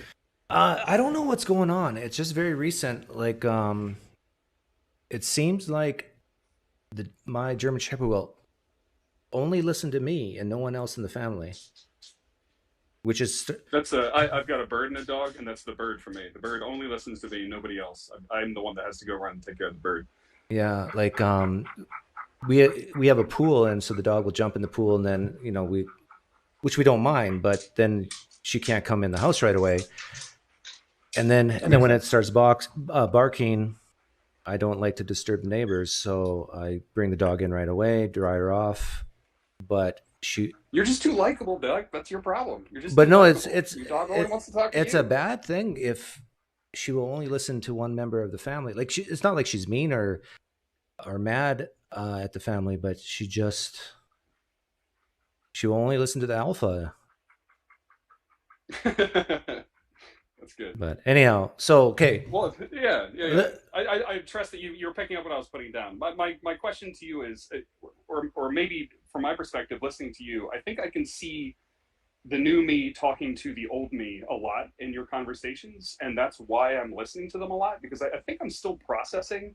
It's not that I'm torn about religion, but I'm still processing the way I used to think. Mm-hmm. If you kind of get my drift, and I'm curious as to what your motivations are when you, all these years later, clearly Christianity is well behind you, and there is a joy that you get out of these conversations, and I was wondering if you would talk a little bit about like what is that joy? Have you thought about that? Yeah, there are a percentage of the people who listen to me who are doubting Christians who struggle in a bad way on a daily basis about what they believe and why, and I think I help those people the most.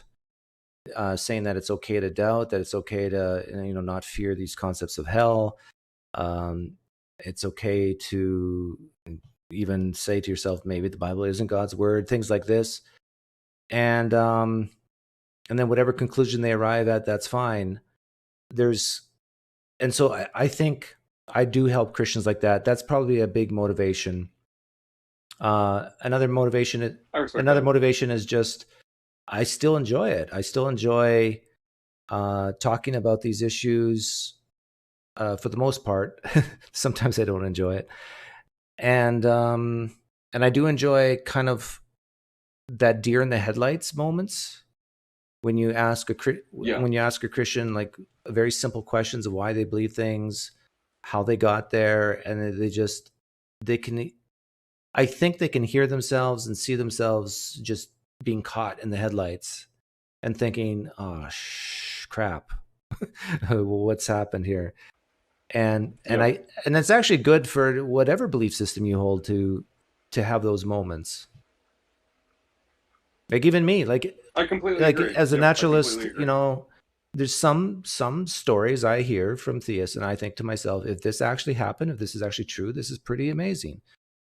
Now, but most of these stories are just stories and can easily be explained away, but a few of them you can't. And I can't think of a specific example right now, but I do remember years ago a guy telling me a story who's not a believer, but I'm going, man, if he's not lying to me, that puts severe pressure on my worldview. So I appreciate that. That's an interesting answer. I'm going to chew on that. If you don't mind, if I could approach like one more question. Mm-hmm. If like confidence is a three-piece suit, it seems like you go into conversations with your pants on, and every once in a while you put the vest on, and on the rare occasion you'll bust out the jacket and throw that on too. And you kind of take this like very authoritative turn. There's a way that you can talk to people sometimes that stops them in their tracks, even just the way you present yourself, that I've always found really interesting. And I'm curious, that kind of like layering of your confidence, the way you kind of play up. I guess what I'm getting at is there's like your attitude sometimes cranks into that, like, I will take the form of your old childhood preacher and I will speak objectively, and you have to like confront that. And I'm curious how much of that you've thought through, or is this just the way you interact with people? Are you saying like basically asking about when I just exude extreme confidence? Yes, that's exactly it. It seems like it's a tool that you know how to use. Like you can turn it on and turn it off, and I'm interested in that. Well, not that I think I could do it, but I think it works for you, and it makes conversations fun, especially with like precepts and things like that. Well, the thing is, I am pretty confident that all religions of the world are false that I know of. So I'm not. It's not an act, and the thing is, what can give me that confidence is that at the same time I can say that I could still be wrong, and also that I have pretty concrete markers that would change my mind. And these are things that I think a lot of theists would struggle to duplicate. Like a theist, a Christian, like Kenny, for example, could come on and he's very confident just like I am.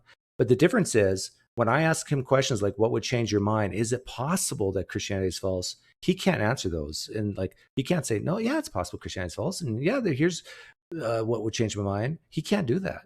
And then people hear me say, this is what would change my mind. And yes, I can be wrong. And they're comparing this atheist guy with this Christian guy, and they're going, who's more credible here? Like, who's more reasonable here? It's not that Kenny guy.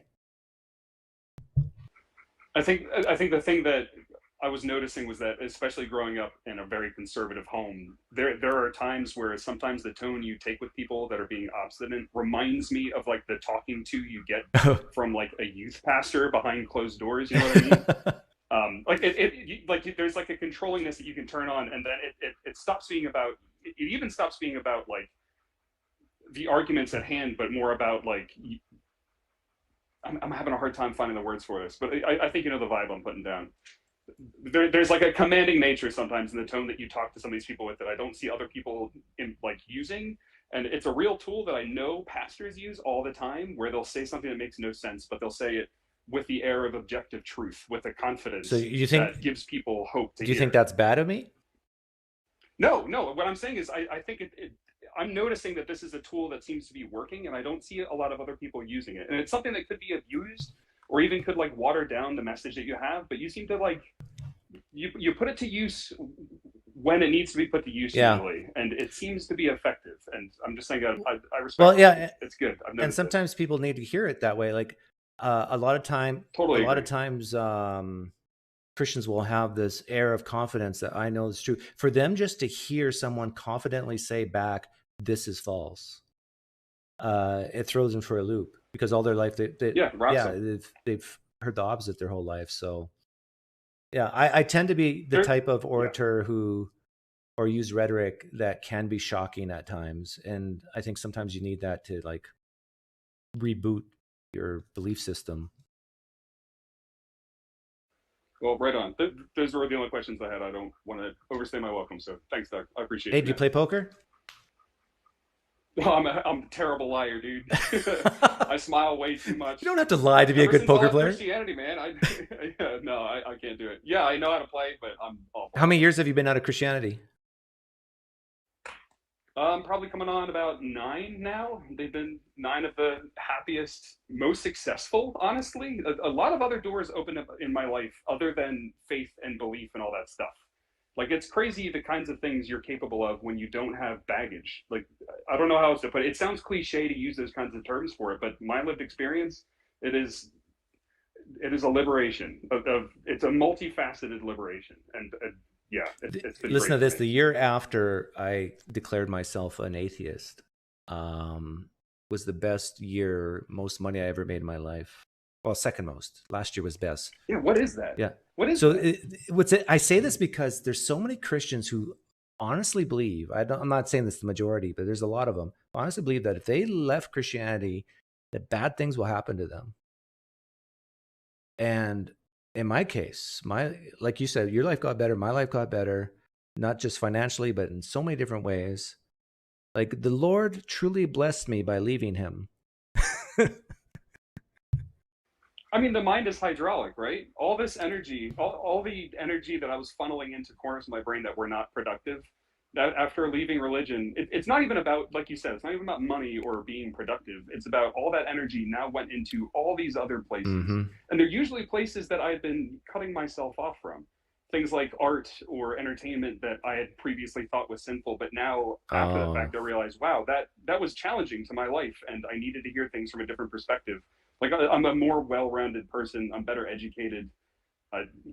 You know what's funny is it's been great. What's funny is it's really hard for me to. The older I get, the harder it is for me to remember my Christian life. Was it close to 15 years ago? But because my wife's still Christian, I can get tastes of what the old Doug. And the stuff I watch now, like I'm going through Breaking Bad with my 16-year-old son, which is still, it's not rated R or anything, but it's still pretty graphic and stuff. As a Christian dad, I would have never done that. But he loves Breaking Bad, and the storyline is just so well written. And there's movies that me and my son and daughter go to that my wife doesn't go to. It just, and some of it's really good, like really good artistic expression and whatever, but you can't watch it. Some Christians just refuse to watch it because it's has that R label on it, or they might say a few bad I words. think that the best art, the best media is media that portrays reality from a perspective that isn't your own. And I feel like, especially when I was a younger Christian, again, super conservative, things like naughty language or like seeing too much of cleavage or things like that, Yeah. I thought it was a purity thing. I thought it was about like, you know, you don't want to soil your soul, you know, what enters your eyes stays in your heart, that kind of thinking. But in reality, after the fact, looking back, I see now that all that was a filtration device, where if somebody says a naughty word, then you can make the assumption that their worldview doesn't line up with yours. So it's better to just say, I don't watch that because it has bad language in it, rather than trying to articulate, I don't watch that because of XYZ element of their ideology that I don't agree with. It's an easier thing to do to say, it has naughty language, so I'm going to cut it out. Yeah. And once you remove those kinds of like really arbitrary surface filters, the whole world opens up to you. Yeah. But it sounds like both you and I came from a more fundamentalist type Christianity. Did you say that earlier? Yeah, very much so. Like there's fundamentalist Baptist, almost a cult. Yep, very, very tight knit. Yeah, community. and there's Christians listening right now to us, the former us, that they can't relate. Like, what kind of stupid Christianity were you guys in? Like, I drink, I smoke, I go see R-rated movies. I mean, I got freedom in Christ, and they think we're kind of crazy for the type of Christianity we came from. Hey, all I can own is my experiences. I had my own motivations, my own reasons for doing and not doing things, and most of it was out of a sincere belief in what I thought was true. And I just didn't realize at the time that part of those beliefs were cutting off access to information that countered those beliefs. And once you start taking in more information, I don't know. I also kind of get annoyed by philosophy and stuff like that, but there is like a core truth in the Hegelian dialectic where two extremes are more often both simultaneously true than one overruling the other. Like you need to take in information. You have to be able to sort through that stuff. And even the Christians that say they go to R-rated movies, I'm liberated through Christ. No, you still have goggles on. You still have goggles on. But I don't know. That's just my experience. Is your wife still a no Christian? Way I could ever prescribe. No, she and I actually kind of drifted away from it at the same time. We had an honest conversation after about maybe 3 or 4 months of slowly starting to stop going to church, where we both kind of realized we're not believing this. Very lucky. I know there are a lot of people who grew apart separately, and then it can lead to divorce, it can lead to shattered relationships. But in my case, we're both very fortunate. And did you have kids during this process, or was that earlier? No kids. No kids. Okay. You had them all aborted after you. I'm selfish, man. Yeah, I rounded them up in the car and left them out in the heat. Yeah. No morals, right? Anything goes. How about your family? What your mom, dad? What did they say when you left Christianity? They're still very fundamentalist to this day. So they're not pleased, but we have to agree to disagree and try to keep a relationship otherwise. It definitely makes things strained, but I appreciate them. They never cut me off or anything like that. It's just, it has strained some things, but the rest of my life is much, much better. But have you had a direct sit down with your parents about why you don't believe and why they do? Yeah, well, with one half, I feel like this is an experience that I had that I think a lot of my peers have maybe also had, where my mom was much more willing to have conversations about these things, but my dad is very much rigid and in his ways. So I think it depends on I think my dad is much more ideologically bent, whereas my mom is much more emotionally inclined. So she's much more willing to kind of dive into those conversations. We have some good hearty ones from time to time, but my dad, if it's not about Trump and guns, he's not really willing to talk about it. Yeah. But it is what it is. It's his journey too. He's doing what he thinks is right. I can't really blame him for it. Yeah, after a decade or so, my dad still hasn't had the guts to directly ask me why I don't believe. Yeah, I'm not expecting to ever have that conversation with him, but I think that's okay. That's kind of built into it, You have to make peace with that. Yeah. Okay. Well, thanks for coming on, Dad. Well, thanks, Doug. Yep. Yeah, man, I really appreciate your time. Thanks for everything.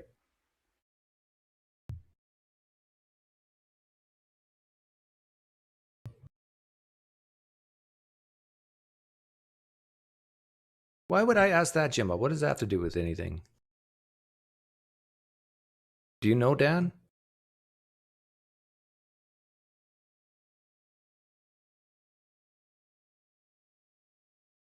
It would be a good interview to have genetically modified skeptic and his wife on. Oh, is his wife not still a believer? I didn't know that, if she is.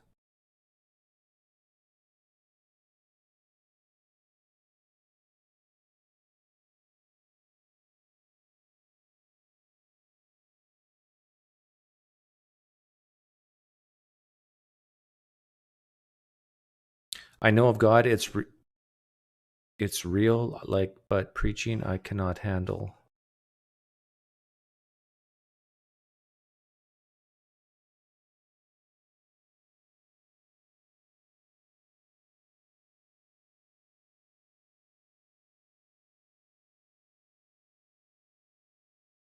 Some of you people in the live stream chat, like, I'm a hard science guy, but I can write better than you guys.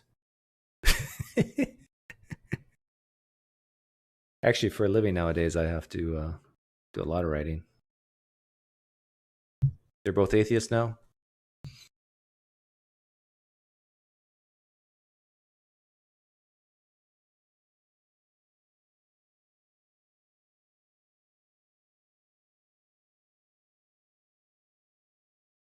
You should watch A Banner Under Heaven. It's on Hulu. I don't have Hulu. And I don't have Netflix. Those are the two I've tried to avoid. But I do have Disney Plus, Amazon Prime, HBO. That's it.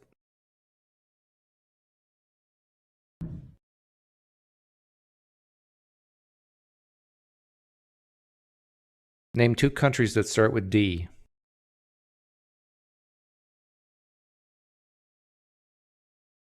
It's an IQ test for people. First one who gets it. 2 countries start with D without Googling.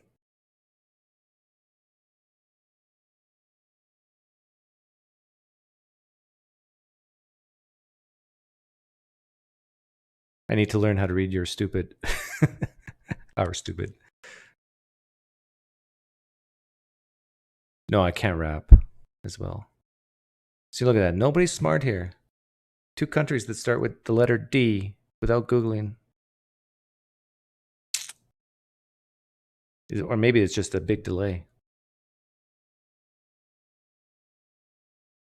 Yeah. Denmark and... You know Hillary's email? Jeff, I'm going to give Jeff Goldblum, the famous actor who's been bankrupt. Jeff Goldblum, 1,000 Pine Points. But Hillary's email, when I first heard that question, I went exactly what you did, Denmark and Deutschland. But Deutschland is kind of cheating.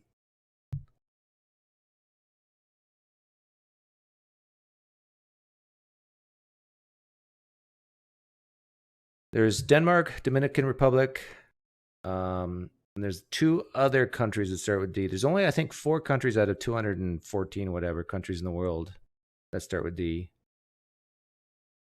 One's in, I think 1 or 2 are in Africa. Disneyland and Dunkin' Donuts. Yeah. CM Gould is from, where's CM Gould from? Garden City, Kansas. Yeah, based on the answer, Disneyland and Dunkin' Donuts.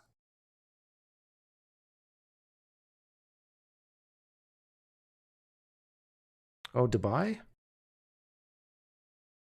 Well, maybe there's more than 4 then. Yeah, Democratic Republic of Congo is one of them. Well, because it's in German. I mean, it's more the common answer. It's not the official country name. I think the official country name is Germany, not Deutschland. It's like calling Canada Canuckland. Name 2 countries that start with C. Chile and Canuckland. All those Canuckers. Yeah, I don't think Dubai counts. I was dubious of Dubai. See what I did there?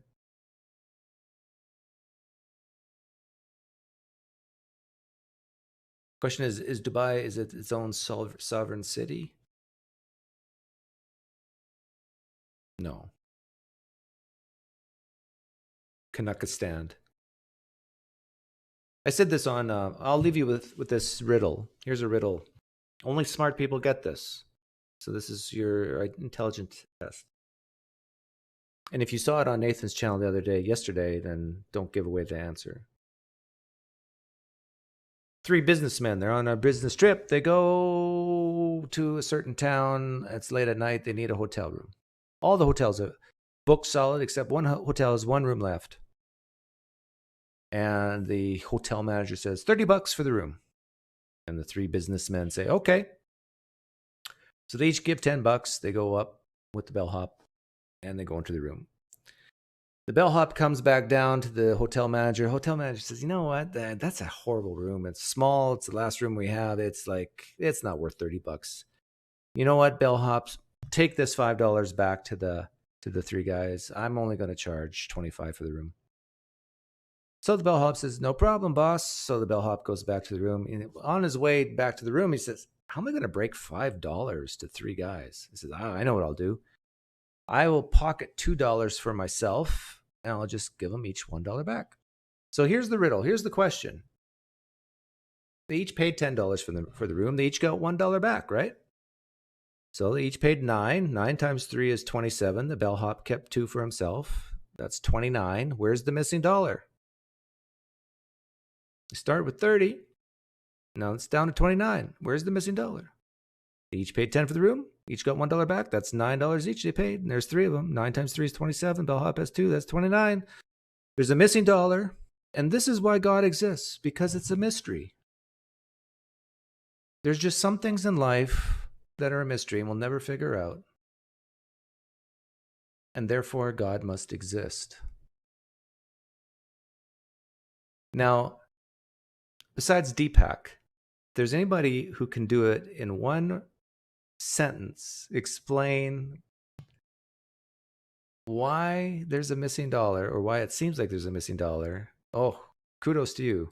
It's not actually that easy to explain it.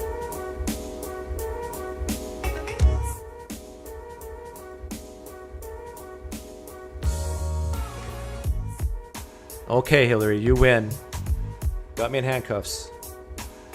Actually, if you're right, then I was right, because that's what I said the first time.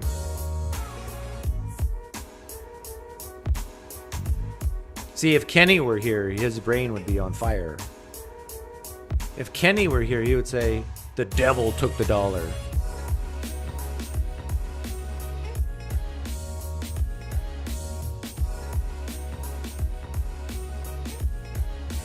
Come on, who here is smart and can answer that in one sentence? Besides Jesus or the devil took it.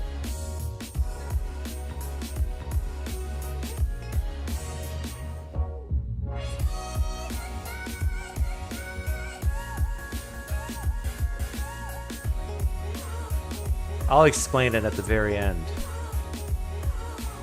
But I'm going to give you guys an opportunity. The question is, why does it seem like there's a missing dollar? We naturalists who are in this live stream, we know there's no spooky business. So we know there's no missing dollar. Peter, you were there in that live stream. But you're still not really explaining it well. No, they didn't pay 9. That's a hint.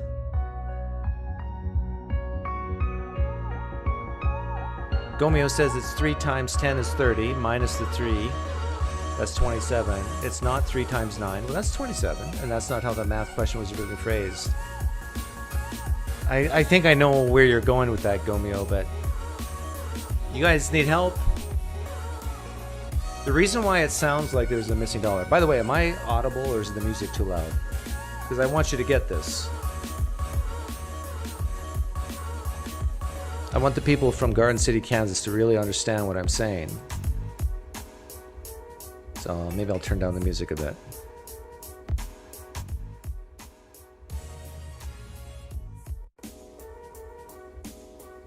Okay. So originally they paid $30 for the room, $10 each. That's fair. But when the manager made the decision to give them a rebate, what did they pay for the room each?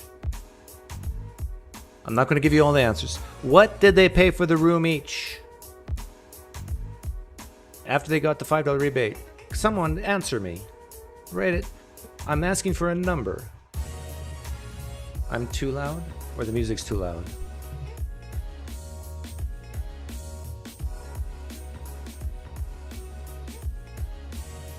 Yes, Pops BJD. They paid $8.66 repeating each. 1,000 Pine points to Pops BJD. So when you say that they each paid $9 for the room each, that is false. They paid $8.66 for the room each. Plus, they paid another 66 cents each as a mandatory tip to the bellhop, because 66 times 3 repeating is $2.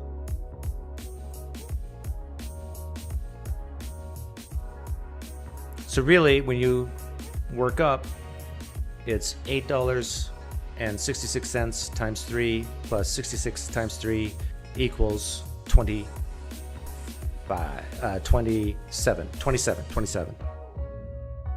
But you can't explain that in words very easily, right? So it just really sounds like there's a missing dollar. And it's true that they paid 10 each, and it's true they each got one back. But it's not true that they paid $9 for the room each. That's the word trick.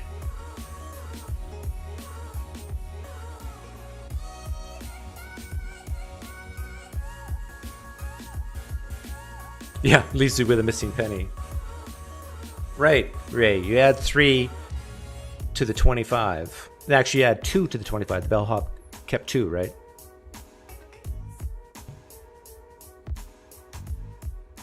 Oh, Kenny's here. Haha, I wouldn't say the devil took it. I would say you did it because you're the biggest slickster in the room. Oh, that deserves another round of taunting. So did you change your name, Kenny, for whatever it was for his cause?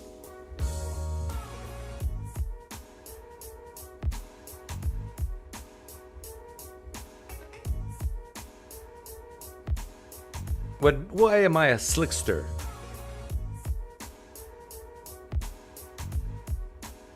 Is it the lack of hair that's slicked back? Am I slickster for that reason?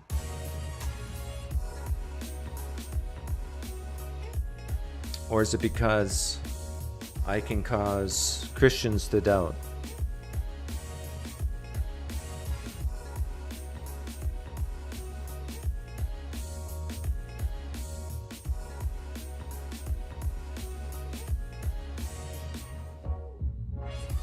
Hey Kenny, where do babies go when they die? Where do the unborn go when they die? We talked about abortion when we started the show. You got 10 seconds to answer.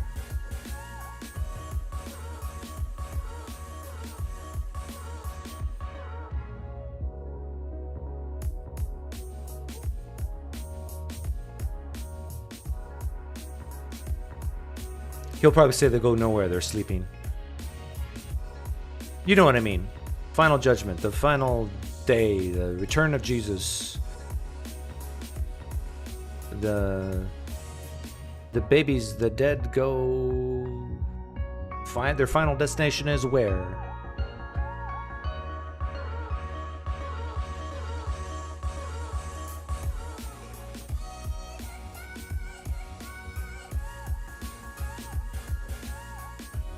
Aborted babies go straight to Jesus. Well, I'm curious to know if Kenny believes that.